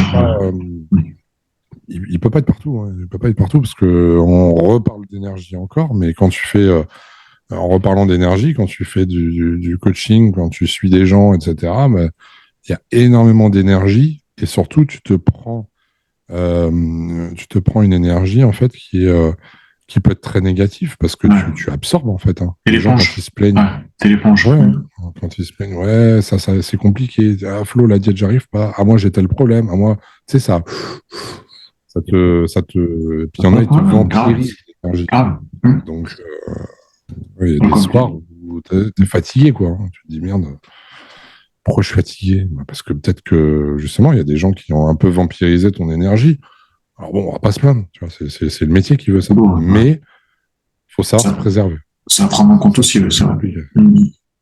Comme tu dis, si t'as tout ça et derrière t'es en plus en prépa et tout, ouais, c'est compliqué. Ah ouais. Bon, surtout en prépa. Hein. T'as moins de patience quand même. Hein. Déjà en prépa, déjà quand t'arrives à supporter ta femme, c'est déjà bien. Oudet, si tu nous entends. Je mettrai juste cet extrait sur Insta dimanche. Comme ça, au moins. Ah, vous voulez que j'ai des problèmes, vous hein. Non, en plus, pour le coup, tu vois, on était en prépa ensemble et elle supportait beaucoup mieux sa prépa que moi. Bah, tu m'étonnes, il y avait plus de glucides que moi. Ouais, si tu mangeais moins que. Compliqué. Ah ouais. Non, après, ça va, mais c'est vrai que. Bon, puis même moi, tu sais, d'habitude, je fais des prépas. Je suis toujours posé, serein, tranquille. Tu le vois pas quand je suis en prépa. Là, c'est la seule prépa où, vas-y, des fois, j'étais relou. Hein. Tu vois, mais genre même envers moi-même. Tu vois, il y a des espèces de phases Je m'auto-soule. un peu. Ah ouais, je me saoulais tout seul. Tu vois, donc, non. Puis, tu vois, retourner dans ça. Parce que, quoi qu'on dise, tu vois, on parle tout le temps, c'est ça qui est saoulant dans ce milieu. Produits. Mais sans parler de produits, les gars, juste la diète déjà, de suivre une diète en sèche, putain, mais. Enfin, tu vois, c'est tellement dur parce que tes humeurs, tout, quoi, le système hormonal, la libido, enfin, tout y passe en fait, tu vois. Ah oui, non, mais c'est pas anodin. Hein, t'as pas besoin d'avoir les produits pour être plus sensible que d'habitude. Hein. Quand t'as plus de carbs, ton cerveau, il dit va te faire enculer et c'est tout, quoi. Tu connectes rien, le moindre truc, ça t'agace, y a pas besoin de produits pour être irritable. Hein. C'est la même chose niveau hormonal aussi. Hein. Ah ouais, t'as des choses, elles se crachent pareil. Hein. Produit ou pas produit. Ouais. Pas produit ou pas ça, produit. Hein, quand la diète elle est très basse et que t'es en fin de prep. Et que ça fait je sais pas combien de semaines, tu peux pas chercher à comprendre. Hein. Il se passe quelque chose. Non, c'est très compliqué. Rien de. D'ailleurs, je vais faire un podcast là, pour une chaîne pour le dopage dans les sports de combat en ce moment, parce que c'est les catacombes un peu là en ce moment. Ouais. Et justement, en discuter, si vous regardez bien, les mecs, pour être au poids, ils font pas des régimes longtemps à l'avance, mais t'as vu, ils s'y mettent genre 1-2 semaines avant. Et puis après, ils font des cuttings. Voilà, et ça coupe à coup de diurétique et compagnie. Enfin, tu vois, c'est très mal géré, hein, de toute façon, c'est clair. Parce qu'ils sont pas très très bien suivis là-dedans, donc il y a que quelques personnes, mais voilà. Et du coup, rien que les quelques semaines en descendant le régime, machin, bidule, ça les met dans le mal de ouf. Et nous, je me dis, c'est quasiment ce qu'on fait au quotidien pendant 3-4 mois, t'as vu? Donc, et ouais, mais parce que c'est pas le même sport. Bon, déjà, ils se donnent plus et tout. Hein, on peut faire le comparatif avec le CrossFit et tout, mais ce que je veux dire par là, c'est que tenir ça quand même pendant 3-4 mois, et même plus, hein, des fois, si tu enchaînes les compètes, surtout avec la NPC et tout, où tu as plusieurs dates, il faut continuer, essayer d'avoir une carte, machin, ou même quand tu es pro, bah, y a des dates, il faut les faire tant que tu n'es pas qualifié pour Olympia. Ça reste... ouais, c'est compliqué. Ouais. Puis le mec, ou la nana, personne qui s'entraîne vraiment bien à la salle, on le sait tous, hein, tu t'entraînes vraiment dur à la salle, désolé, mais derrière, t'as la dalle, t'as faim. T'as besoin de carbs, tu peux pas passer à côté de ça, c'est pas possible. Donc, moi, ce que je dis en fin de prépa, le seul moment où t'as de l'énergie, c'est les 1h30 où tu vas à la salle, et puis après, il faut même plus en parler, quoi. C'est ça. Ouais. Et t'as de l'énergie parce que tu t'es conditionné mentalement, en plus. Ouais, c'est ça. Et t'es drivé que par ton cerveau, quoi. Et forcément, c'est plus taxant c'est encore plus taxant. Voilà. C'est ça, ton cerveau, il prend tes jambes, lui, toute seule. Déjà, tu conduis pour y aller. Ouais. Tu sais même pas. tu sais même plus si tu es à la fin de la route ou au début. Tu fais tout au système nerveux. Oh là là, tu ouvres la porte de la salle, tu sais pas, en fait, tu fais un espèce de truc machinalement, tu vois. Un robot, c'est ce que j'allais dire. Ouais. Ah, t'es un robot, t'es vraiment un robot. Puis après, finalement, tu te regardes dans le miroir et tu te dis, ah, bah ça bouge. Ouais, ça, et ça Je suis encore, bonne, ça va. c'est à la fin, ça. Parce qu'au début, ça bouge pas, justement. Et tu dis, oh putain, je fais tout ça et ça bouge pas. Oula. C'est ça qui est compliqué Alors, aussi. le plus dur, c'est le déclenchement, ouais, parce que Ouais. les gens, ils le savent pas, hein, mais dans une prépa physique comme ça, en fait, ce qui est horrible, mais même pour moi, hein, mais pour les élèves, pour tout le monde, c'est que tu commences ta prépa, comme tu as dit Alex, il se passe rien pendant peut-être un mois et demi, 2 mois, il va se passer des choses, mais tu sais, c'est pas foufou encore, tu vois. Et c'est vraiment le dernier mois de la prépa où les choses, elles arrivent, tu as l'impression que ça s'accélère, tu vois. C'est pas. Mais parce qu'en fait, pourquoi ça. C'est pas vraiment que ça s'accélère, c'est juste que vu que tu es de plus en plus bas au niveau de ton pourcentage de masse graisseuse, de ta flotte qui diminue, de tout ça, bah, chaque détail, c'est-à-dire le fait que tu descendes encore, là, tu vas voir les détails apparaître de plus en plus. Donc, tu as l'impression que ça bouge plus. C'est juste ça. Mais au final, ouais, non, c'est. Tant que tu n'es pas arrivé dans cette phase-là, alors c'est très bizarre parce qu'au début, tu as plein d'énergie et tout, mais tu n'as pas l'impression que ça bouge. Et quand tu es dans le mal, tu vas commencer à avoir du résultat, mais vu que tu es dans le mal, tu as juste envie de dire, oh, bon, vas-y, on arrive au bout. Et... C'est pas évident, ça. Ah, mais c'est un process qui est long, hein, c'est toujours pareil. Hein. Bah, c'est ça. C'est ça. Puis au final, ça va. Tu vois, on parle aussi de positivité, mais tu manges pas, tu fais rien de tout ça, finalement, tu vas te regarder dans la glace. Tu te dis, putain, c'est cool, je fais du progrès, je progresse, j'ai un bon physique, etc. Donc ça va te remonter le moral, ça va te motiver, tu vas continuer grâce à ça. Et puis le jour où, par exemple, moi ça m'est jamais arrivé perso, hein, mais jamais, de toutes mes prépas, c'est de craquer vraiment, en mode craquage alimentaire, etc. Là, jamais non plus. Mais la personne, ouais, mais parce que tu vois, même moi j'étais préparé par assez tôt, et quand il me disait fais un burger, j'ai pas craqué, c'est lui qui m'a dit fais un burger. Oui. Ah, même moi, je sais pas forcément, tu vois. Et puis, c'est juste que t'es en mode tunnel, tu vois. Voilà. En mode tunnel, c'est. Tu sais, c'est comme. C'est ce que je dis souvent, tu vois. Genre, quand t'es en prépa, que t'es faim, que tu sois fatigué, ça va être ton lot quotidien pendant X semaines, X mois. Et tu pourras te plaindre autant que tu veux en disant j'ai faim, j'ai faim, j'ai faim. De toute manière, ça changera rien. T'auras pas plus à bouffer. Donc, quoi qu'il arrive, t'es en mode tunnel, t'as des œillères et puis ça sert à rien de dire ouais j'ai faim, j'ai faim, j'ai faim. T'auras pas plus à bouffer. Donc, c'est ça. Puis tu vois le fait de bon déjà par contre ce qui est assez drôle en prépa c'est que pour le coup même quand tu commences une prépa par exemple tu mangeais que 3 fois par jour, pas beaucoup et tout, tu commences la prépa.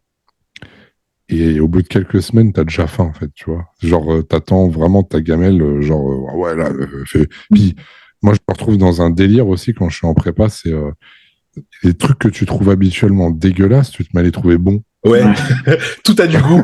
Tout a du goût. Tu fais, oh putain, mais c'est bon, ça. Genre, tu as un poulet claqué au sol que t'as fait revenir à la poêle, tu vas mettre un peu de sel dessus, t'as l'impression que c'est incroyable, c'est un... Gustativement parlant, tu sais, puis, moi, c'est en prépa que j'invente les meilleures recettes de ma vie. Hein. Je cuisine jamais autant qu'en prépa. En prépa, c'est incroyable, tu as des idées de partout. Hein. Mais est-ce que tu les as regoutées en off? Oui. Est-ce que c'était aussi bon en fait, voilà. Alors, du coup, ayons débat là-dessus. C'est vrai que, du coup, en prépa, tu te prends pour un chef, étoilé. Tu te prends pour un Philippe Etchebest, tu vois, t'es là, ouais, putain, c'est grave bon, là, là, là. Ta femme, elle goûte. Elle te dit que c'est bon, mais t'as oublié que elle est aussi en prépa, tu vois. et quand t'es plus en prépa, du coup, et que tu regoutes, comme t'as dit Seb, bah, tu te dis, j'ai toujours pas vu ça, quoi. Etchebest, il est loin, hein. Etchebest, il est très, très loin. Et là, tu refais goûter aussi à ta femme, et elle te dit, mais c'était pas pareil qu'en prépa, t'as changé la recette? Bah non. Non. pas changé la recette. Par On a contre, changé de on a mindset. changé notre fin. Ouais, c'est On a ça. changé de mindset. Ah ouais, non, c'est. Après, on trouve des. Non, franchement, je dis ça, mais en plus, je suis mauvaise langue parce que, franchement, même en off-saison, quand je refais certaines choses, bon, c'est vrai que ça n'a pas les mêmes saveurs. Tu vois, par exemple, moi, je sais que le matin, vu que je supporte pas du tout le flocon d'avoine, et que d'ailleurs, je le conseille pas à mes élèves non plus, à part s'ils digèrent bien, tu vois, mais c'est rare les gens qui digèrent bien quand même. Le flocon, je digère pas. Donc, du coup, le matin, moi, ce que je faisais, c'était mes œufs et puis mon riz. Et je mettais les blancs d'œufs dans le riz, et puis les jaunes, bah, je venais les casser par-dessus, et puis tu vois, ça coulait dans le riz et tout. Et ça, avec un peu de sel. Et juste ça, quand t'es en prépa, c'est incroyable. Mais c'est incroyable. En prépa, j'ai même fait le truc à Ronnie Coleman. Vous vous rappelez quand il mettait du flocon d'avoine, enfin, c'était même pas vraiment du flocon, mais quasiment. Les grits, non? Vous n'avez pas vu ça? Ouais. Avec le C'est les cheddar. blancs d'œufs et le cheddar. Et au Ouais. micro-ondes, et après, tu mélanges, ça fait une bouillie, là. Ah non, mais c'est horrible ça. Quand tu vois... Ben ouais, mais tu vois ça hors saison, tu te dis, oh, pff. Mais quand t'es en sèche, quand je l'ai fait en sèche, Oui. et que même sur le flocon d'avoine et tout ça, une fois que ça fait la bouillie, je rajoutais un peu de ketchup allégé, là. J'étais Ah bah non, mais au c'est. paradis. Tu te rends C'est compte? oui, c'est sûr. Et c'est sûr que pourtant c'est dégueulasse. Oui. Le mec était au max du max, quoi. Ah ouais. Ah ouais. Et finalement, les gars, on se plaint tous les jours. Mais la porte du paradis n'est pas si loin que ça. Elle se trouve dans un bol de flocons d'avoine. Il suffit de mettre des flocons d'avoine dans ton micro. Eh ben, C'est juste ça. C'est sûr. Ah non, mais C'est là où tu te rends compte que pour kiffer ce genre de choses, c'est que t'en arrives à un point, en fait, où ton corps, il en peut plus, tu vois. ouais, tu le trompes complètement. C'est. ouais, c'est Ah là, c'est ton ce que, corps, il en c'est ce peut que je dis là avec les années, les quelques années de prépa, etc. Machin. Il y a des aliments, j'ai oublié le goût. Il y a des trucs, je sais même plus. Des trucs que j'ai pas mangé depuis des années, je sais même plus quel goût ça a. Ouais, c'est clair. Et- Toi, Seb, aujourd'hui, ouais, d'ailleurs, tu m'as pas dit, c'est secret, tu prépares quelle compète maintenant? Ah non, c'est pas secret. Je fais la Roumanie en fin d'année. D'accord, ok. Voilà. Après, bah non, t'as pas commencé encore. Ouais. Pas encore, on est à 23, un peu plus de 23 semaines. Tu commences quand réellement la prépa, là? Je pense dans... 16 semaines connaissant avant, quoi, à assez- peu près. Connaissant assez tôt, ouais, on a encore 6 semaines, un truc comme ça. Ok. Ok. Et du coup, au niveau de ta diète, quand t'es hors saison, tu fais ça t'arrive de faire je sais pas, un repas dans la semaine où tu fais un peu de tout, machin, ou genre comment dalle. ça se passe, toi?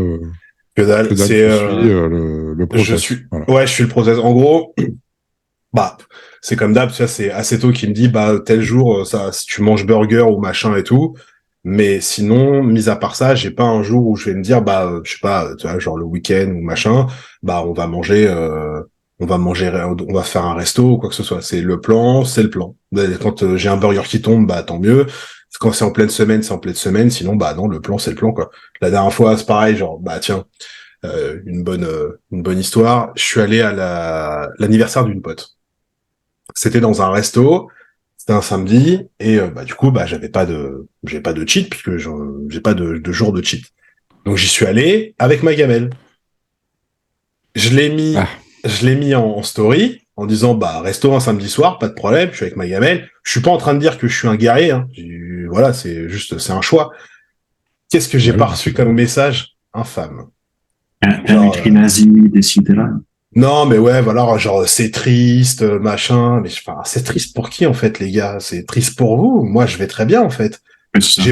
J'ai passé une bonne soirée, il y avait pas de problème. J'ai mangé ma gamelle, les autres ils ont mangé leur salade, pas diète de restaurant, tu vois, leur pizza, leur truc. Machin. Je m'en bats les couilles. Il y a pas de problème. J'étais au resto avec mon tube. Les mecs sur place déjà, ils ont été gentils. Ils m'ont pas fait chier parce que je mangeais pas les trucs du resto. Donc déjà, ça, c'est super cool parce que ça arrive pas souvent. Les mecs, parfois, sont chiants. Mmh. Donc merci à eux. Moi, j'ai passé une bonne soirée. Donc, il y en a qui ont trouvé ça triste. Je donnerai pas de nom, mais voilà. Mais enfin, c'est triste pour eux, quoi. Tu peux, hein, mais je bip pas par contre. Comment? Tu peux donner les noms, mais moi je mets pas de bip. Hein.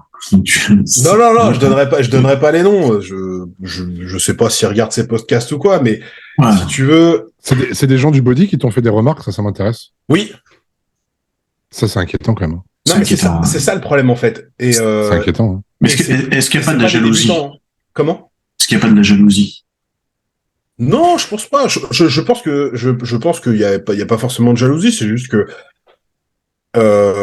effectivement là où les personnes pouvaient avoir une vision différente, mais de là à dire que genre tu vois, on m'a dit ouais c'est triste. J'ai dit bah c'est triste pour qui? Il me dit bah la personne qui va au resto avec son tube. Bah ouais peut-être pour toi, pas pour moi. Si t'es obligé de t'empiffrer pour passer une bonne soirée, c'est peut-être là qu'il y a un problème en fait. Tu vois, c'est ce qu'on avait discuté, rappelle-toi, dans le podcast où il y avait Nico Vouillou Ouais. et Rémi. Rémi était plutôt, du coup, du côté de celui qui t'a fait le commentaire. Nico, lui expliquait juste que, car il s'est préparé pour aller à Olympia, justement, c'était comme toi. Il y avait un plan, il respectait le plan. C'est pas pour autant qu'il s'est disputé avec sa famille, avec ses amis, parce qu'il respectait un plan. Et lui, il était heureux parce que c'est ce qui lui correspondait. Et c'est surtout, il avait cet objectif-là. Donc, il était heureux de faire ce processus pour cet objectif-là. Et derrière, je suis désolé, mais quand tu as été faire un top 10 à Olympia en 212, bon, je pense qu'il avait plus que raison de le faire. Oui, et encore, moi, je suis loin d'avoir cette prétention-là. Tu vois, pour l'instant, j'ai absolument rien fait en tant que pro.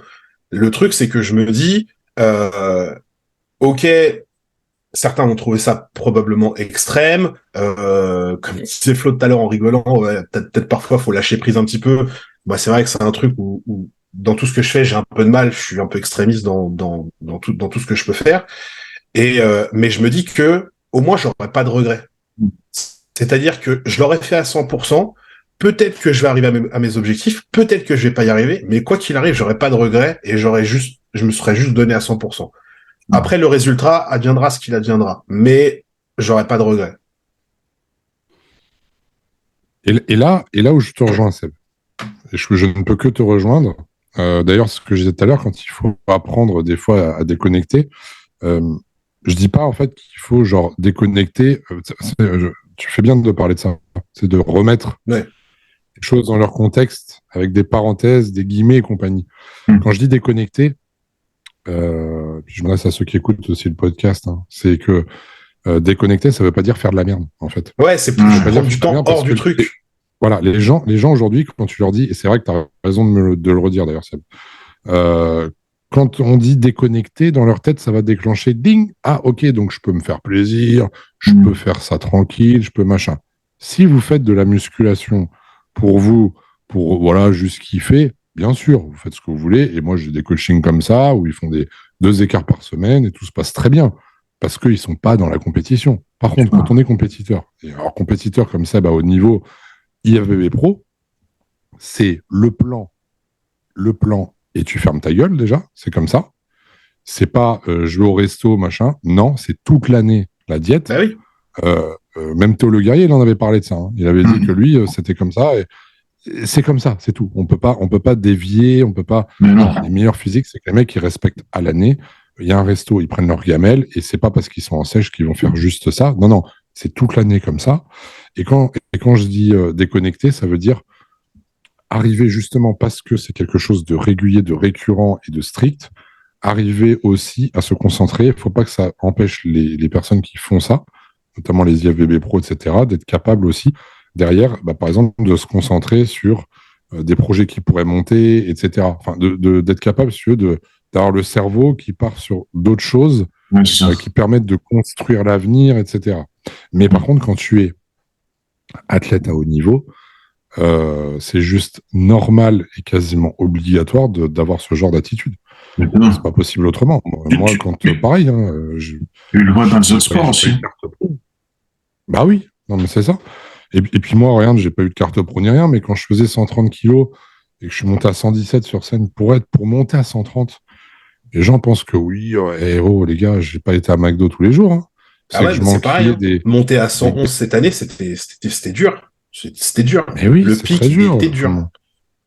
Manger des gamelles, tu manges des gamelles toutes les 2h30, 3h. Tes gamelles, elles font quasiment 1 kilo de bouffe parce qu'entre le riz, le machin, le truc, et vas-y, t'as encore le repas, le dernier repas qu'il y a, il faut encore manger, et manger, et manger. Et puis les gens vont te dire, c'est pas bon, tu te gaves. Bah oui, mais c'est ça, oui, en fait, le body. Le vrai body, exactement. c'est ça. Bah ouais. Alors, en prise de masse, tu te gaves, mais ça te fait pas plaisir du tout parce que tu te gaves de produits sains. Donc, c'est du volume, c'est de la quantité. Mais c'est pas, vous n'êtes pas en train de manger une quiche Lorraine. Hein. Donc, faut se forcer. Et puis après, tu arrives en sèche. Bah là, t'enlèves tout. Et du coup, t'as faim. En fait, c'est un sport, de toute façon, où il y a quasiment jamais d'équilibre. Point.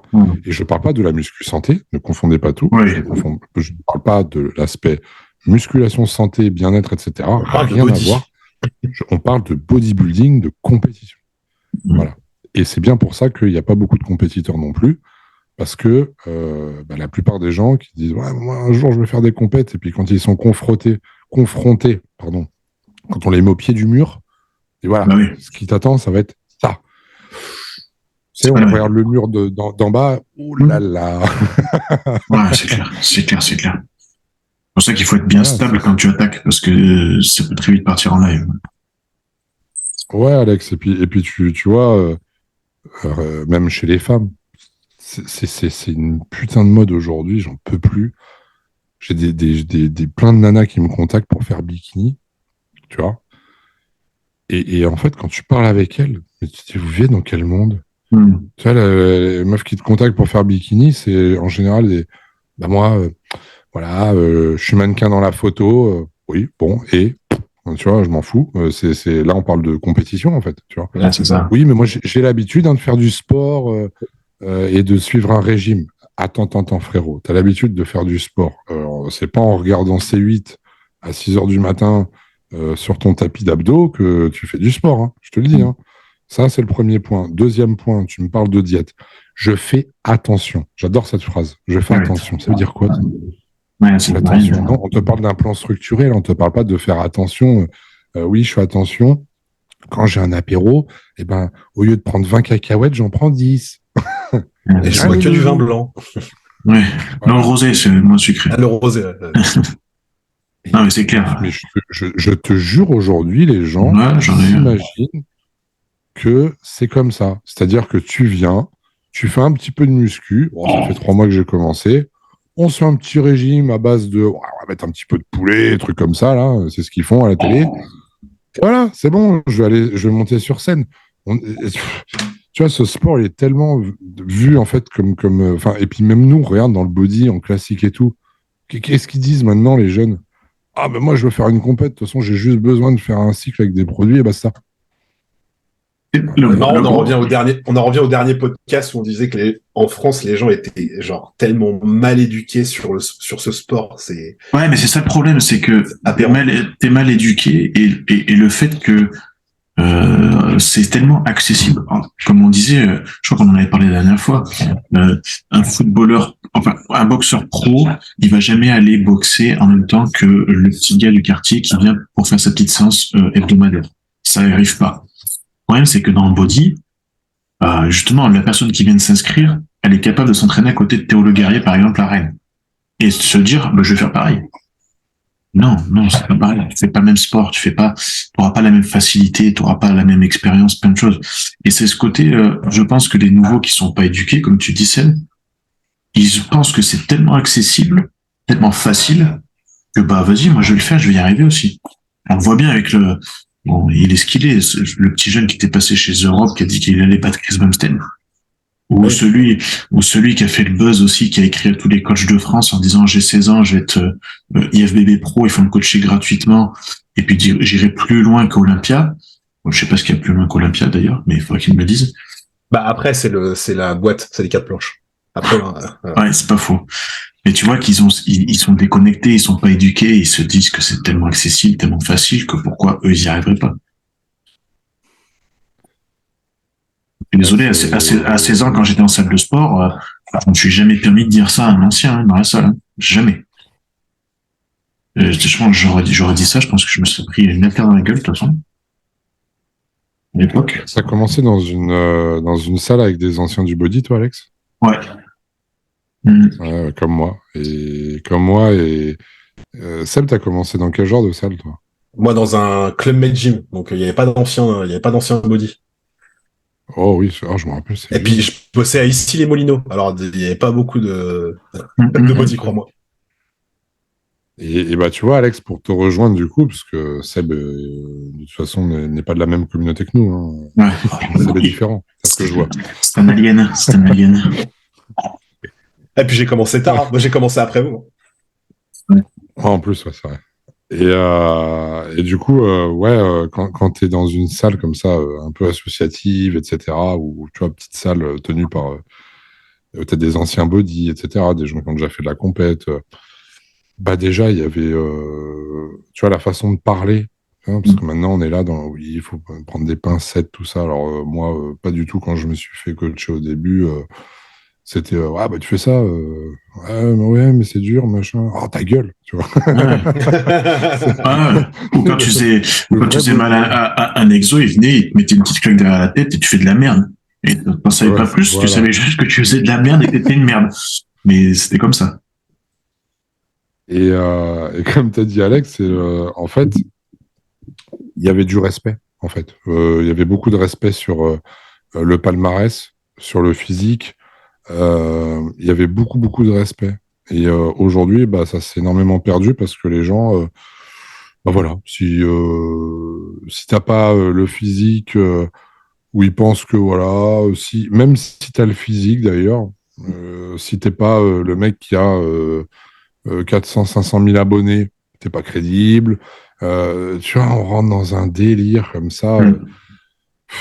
Et c'est ça qui est dommage, c'est que quand tu as les vraies bases et les vraies notions, et quand tu respectes le body, quand tu as commencé comme ça dans des salles, en fait, ils ne connaîtront jamais ça, hein, parce que maintenant, avec les salles low cost, bon, bah voilà. Mais avant, la musculation, et vous qui nous regardez, si vous y en avez des jeunes, bah avant, il n'y avait pas de salles low cost, ça n'existait pas tout ça. Hein. Les fitness parks, les basic fit, les machins, les chaînes comme ça n'existaient pas.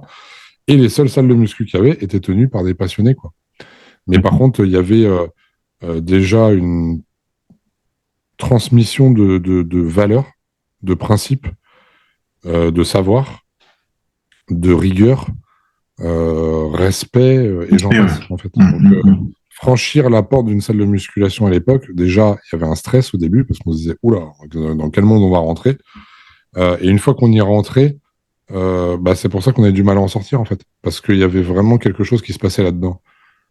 Aujourd'hui, tu vas dans une salle, entre guillemets, low cost, il se passe rien. C'est le néant, c'est le vide, c'est le zoo parfois.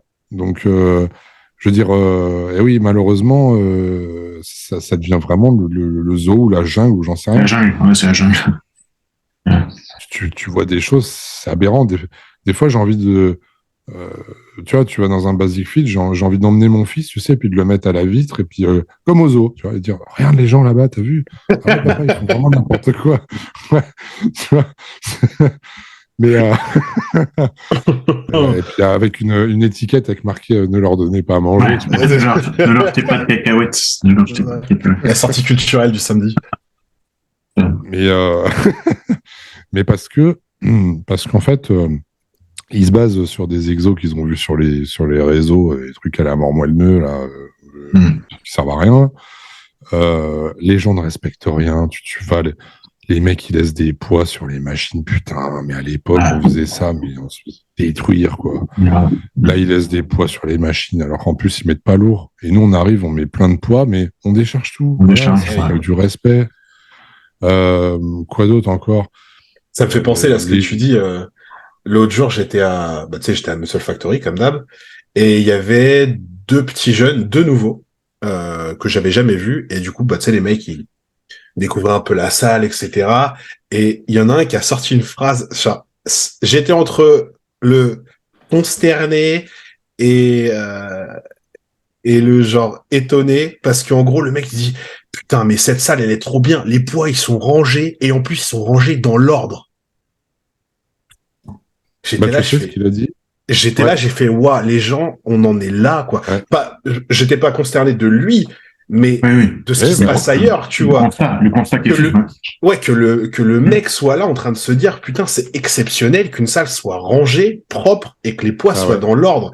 Tu te dis, waouh, sérieusement, à côté, c'est grave. Mais je le comprends tout à fait, parce que quand je vais ailleurs, Bah ouais, là, le Honor qui est à côté de chez moi, ah bah, ça fait, tu comptes, hein, ça fait 16, 32, 4, 8, 27, tu fais, waouh! Ouais, c'est clair. Mais Et puis c'est même toi, quand abusé. t'arrives derrière et que tu vois ça, mais frérot, t'as pas envie de ranger à la place des gens, en fait. Tu Bah vois. non. Non. Donc, c'est l'escalade, en fait. Donc c'est l'escalade. Et puis moi, je me suis pris la tête avec des gens parce que, par exemple, il y en a un, il faisait la presse. Puis il avait 5 plaques de vin de chaque côté, et le mec, il a terminé, c'est barré comme ça. Mais j'ai été Ouais. le récupérer au bout de la salle là-bas. J'ai dit, eh, viens là, mon coco. J'ai dit, la presse, tu l'as déchargée là-bas. Ah, mais de toute façon, est-ce que tu vas aller dessus? Je dis, oui, je vais dessus, ouais. Ah ouais, je peux laisser les poids? Ah non, non, non. Parce que moi, je redébute, je chauffe, je fais toujours du warm-up, tu vois. Donc, j'ai dit, c'est pas moi qui vais m'amuser à décharger ta bécane. J'ai dit, tu te Non. ramènes, tu la décharges. Ouais, mais les autres, je m'en bats les couilles, les autres. Moi, j'arrive après, c'était toi dessus, tu te démerdes. Donc le mec, il y a été. J'ai mis un coup, mais obligé de mettre un coup de pression. C'est normal, ça? C'est pas normal. Et même pour Un toi, coup de pression. c'est pas ça pour ta séance. Tu viens pas pour ça. Tu viens pas pour ça. Ouais, bah ouais. Tu viens pas pour, tu viens pas pour faire l'éducation des gens. C'est ça. Bah, je veux dire, c'est bon, j'ai assez de mon fils, quoi. Tu vois. Je vais pas à ton âge t'apprendre que la vie, ça s'appelle et le respect, ça c'est ranger les choses, dire bonjour quand tu rentres quelque part. On est sur quelle génération là, tu vois. Je veux dire, il y a un moment, faut arrêter, quoi. La Faut arrêter. génération Donc d'assistés. Ouais. voilà, c'est Ouais. et puis c'est un manque de respect même vis-à-vis du personnel. Dire voilà, laisser traîner des poids par terre, des disques, des machins, mais qui doit ranger? C'est eux. Et après, ils vont dire, ouais, mais de toute façon, ils se branlent les couilles à l'accueil, ils ont que ça à foutre. Bah, c'est pas qu'ils ont que ça à foutre, c'est juste qu'en fait, déjà, ça te regarde pas et tu sais pas ce qu'ils font, mais c'est juste que toi, déjà, en tant qu'humain, tu dois pas réfléchir à, oui, mais il y a quelqu'un qui est payé pour faire ça. En fait, ça voudrait dire quoi? Ça voudrait dire que, bah, j'ai qu'à cracher par terre, de toute façon, il y a quelqu'un qui fait le ménage, tu vois? C'est honteux, enfin, tu vois, de penser comme ça, c'est un truc de ouf. C'est pas possible. Je me Ah non, dis, c'est mais aberrant. respecter un lieu et un endroit, je sais pas, ça s'appelle la base de l'éducation, quoi. Je veux dire, des fois, je me dis, mais dans quel genre de famille ils ont grandi, ces gens-là? Parce que c'est pas une question de musculation, là, hein. C'est une Non, c'est question de, l'éducation. justement, Ouais. d'éducation qu'ils ont eue, hein. Mhm. Donc, non, c'est vrai que là, le problème. Puis, regardez, pour faire vite fait aussi, enfin, topo vite fait, j'ai rien contre ces jeunes-là. Je n'ai rien contre ce qu'ils font. Mais l'image qu'ils dégagent, je parle du Corona Gym, là. Tu vois, Ouais, on en a la envoyé chaîne YouTube, quelques-uns. là. Je sais pas Ouais, si ouais. vous connaissez, là. Je n'ai pas regardé tout ce qu'ils faisaient. Le principe de base, il est bien, tu vois, c'est de dire, c'est des jeunes qui se sont réunis pendant le Covid, qui ont lancé une salle dans leur sous-sol, machin. Ok, le concept, très bien. Je préfère voir un jeune qui se met au sport plutôt qu'un jeune qui est en train de prôner le fait d'aller de se glander les couilles. Très bien, Mhm. pas de problème. Mais là où j'aime pas trop ce qui s'est passé, c'est le côté on prend du booster, on se jette la poudre en pleine figure. Tu vois, le côté un peu ouais, presque rêve party, quoi, tu vois. Ah, c'est pas ça l'image qu'il faut montrer de la muscu, tu vois. C'est pas ça. C'est pas. Alors déjà qu'on est pris pour des débiles, mais là on va prendre pour des barjots, tu vois. Faut montrer quand même un état d'esprit où justement, moi je trouve que ce qui est classe dans le body, c'est de montrer qu'il y a du respect. Alors certes, il y a de la sueur, des larmes et du travail, mais toujours dans la bonne humeur et le respect. Moi, il y a un mec qui va toujours me motiver, il n'a pas besoin de se jeter de la poudre sur la tronche. Ça va être Coleman, tu vois. Frérot, tu regardes une vidéo de Coleman, tu te dis, mais le mec, tu vois, ça rejoint tout le podcast, comme on a dit depuis le début, on parlait des énergies, des machins, des trucs. T'as vu, tu regardes Coleman, le mec, il n'y a pas une fois où il est négatif. Ouais. Même en étant là actuellement avec Un fauteuil. 46 problèmes, Mhm. il reste tout le temps positif et il le dit lui-même, il dit si t'aimes pas ce que tu fais, bah le fais pas en fait, tu vois. Parce que voilà, faut aimer. Lui, on peut dire que c'est pas aimer la musculation, Oui, c'est au-dessus. Ouais, que ça, tu vois. ouais c'est au-dessus. Ouais. C'est au-dessus, tu vois. Et des gens comme ça. Et pourtant, lui, tu vois, il a fait des grosses barres, il a foutu le bordel dans la salle où il s'entraînait, hein. Mais je pense que, tu vois, il a foutu le bordel, mais proprement aussi. Dans le sens où il a amené une bonne image. Positivité, travail, tu vois. Puis même s'il a mis des grosses charges, il a pas laissé traîner tous ses poids par terre dans Il les a étagères de arrangé toute sa la barre salle, hein. après. Par contre, ça devait être presse. chiant à ranger vu tout ce Ouais. qui était. Ça presse quand t'as Je veux bien, quand t'as une tonne à décharger, ça doit quand même être casse-couille. C'est le cardio, c'est pas grave, c'est le cardio après. Ah, tu Je m'étonnes. te jure, putain. Une tonne. C'était quoi son max? Une tonne, ouais. Une tonne 2, une tonne 6, une tonne 2? Ouais, je crois. Ouais, mais c'est même plus que ça, hein, ouais. Peut-être plus, hein, ouais, mais c'était. Mais comment c'est possible? Et bon, Ça va être Le mec, non, mais le résultat fait aussi. Voilà. Yeah, buddy! Ah, non, mais en vrai, c'est vrai, tu t'imagines, ça fait un- tu t'assois sur la presse et tu vois tous ces pots dessus. Ah, putain. Je cherche même pas à la soulever, frérot. Ah ouais, J'ai t'as trop peur. un vide. Est-ce que tu la déraques? Ah ouais. Tu vois tes genoux, tu dis non. Déjà, oh, Ah, mais non, même pas, tu non. sais, comme sur la presse Hammer, tu laisses les sécus et juste tu la déraques. Tu vois ce qui se passe. Ouais, je pense que. Et tu vois, mais même tu ça, vois ça déjà fait si peur. t'arrives. Non, mais même ça, moi, ouais, j'aurais peur que mes genoux, tu sais, comme ça fasse, tu vois. Trop peur. Ah, mais t'as Franchement. toujours la sécurité, donc là, elle va pas descendre la presse, tu vois. Ah, Mais ouais, tes genoux bon, sont quand même déjà éclatés, hein. Ouais, ils sont quand même bien éclatés déjà, je pense. Ouais. T'imagines le bordel quand même. Pour l'expérience. Il est con, lui. Il est con, ce Seb. Pour Essaye, l'expérience. Allez, essaye, pour la, Seb, essaye. Bon, déjà, pour la si gloire. t'arrives à trouver une tonne 2 ou une tonne 6 à Honor, je suis pas Bien convaincu. Je suis pas convaincu que tu les auras. Même Muscle, je les trouve pas. je pense. Et le squat, il avait fait max, il avait fait 2 reps à combien? 400. En front, c'était en front. En front squat, hein. En front squat, ouais. Je sais plus combien Il a il y fait avait. 400 au front. Il a fait moins, je crois qu'il a fait un peu moins de 400 et il s'est éclaté une vertèbre et il a dit, le seul truc que je regrette, c'est de pas avoir fait 400. Ouais. Ouais, exact. Je l'ai vu dans le documentaire, là, sur Netflix. Ben oui, c'est un fou, c'est un Ah, fou. mais il est ouf, lui, hein. Ouais, après- Est-ce que vous avez un regret? Est-ce que vous regrettez des choses dans votre vie? Le journaliste, je pense qu'il s'est dit, bah oui, vu que je suis blessé. J'ai L'autre, pas il fait dit, les 400. Ouais. J'ai pas fait mes 4 reps. Et je savais que je pouvais le faire. Ouais, c'est incroyable. C'est incroyable. On peut dire, alors les gens peuvent tu sais, ils critiquent beaucoup en disant, ouais, mais bon, t'as vu dans l'état qu'il est, machin. Et en plus, ce mec, il fait genre le fier et tout. Mais en fait, je trouve ça hyper respectable parce que il se plaint jamais. Jamais. Le mec, Ouais. il est pas en train de chouiner. Il est pas en train de dire, ah, j'aurais pas dû. Non, il assume complètement. Il dit qu'il a dédié sa vie à ça. Et puis, bon, c'est comme ça. Et puis, il est content. Il a quand même ses enfants, sa femme. Mais c'est respectable, en fait. En fait, ok, il a fait un choix. Ça lui a détruit la santé. Mais il l'assume. Ouais, c'est À ça. partir du moment où tu l'assumes, on va pas le prôner non plus de faire ça. C'est, voilà, chacun sa vie. Mais au moins, il assume. C'est comme un mec, finalement, qui ferait, je sais pas moi, du saut en parachute. Puis un jour, le parachute, il s'ouvre pas. Ah, j'aurais jamais dû faire du parachute. Non, le mec, il va dire, bon, bah, ça s'est pas ouvert. Et puis en même temps, bah, je l'ai cherché, quoi. Enfin, je veux Ouais, dire, puis j'en ai peut-être fait donc, 500 avant et ça n'a pas lâché. Donc je peux pas regretter non plus. voilà. C'est un truc.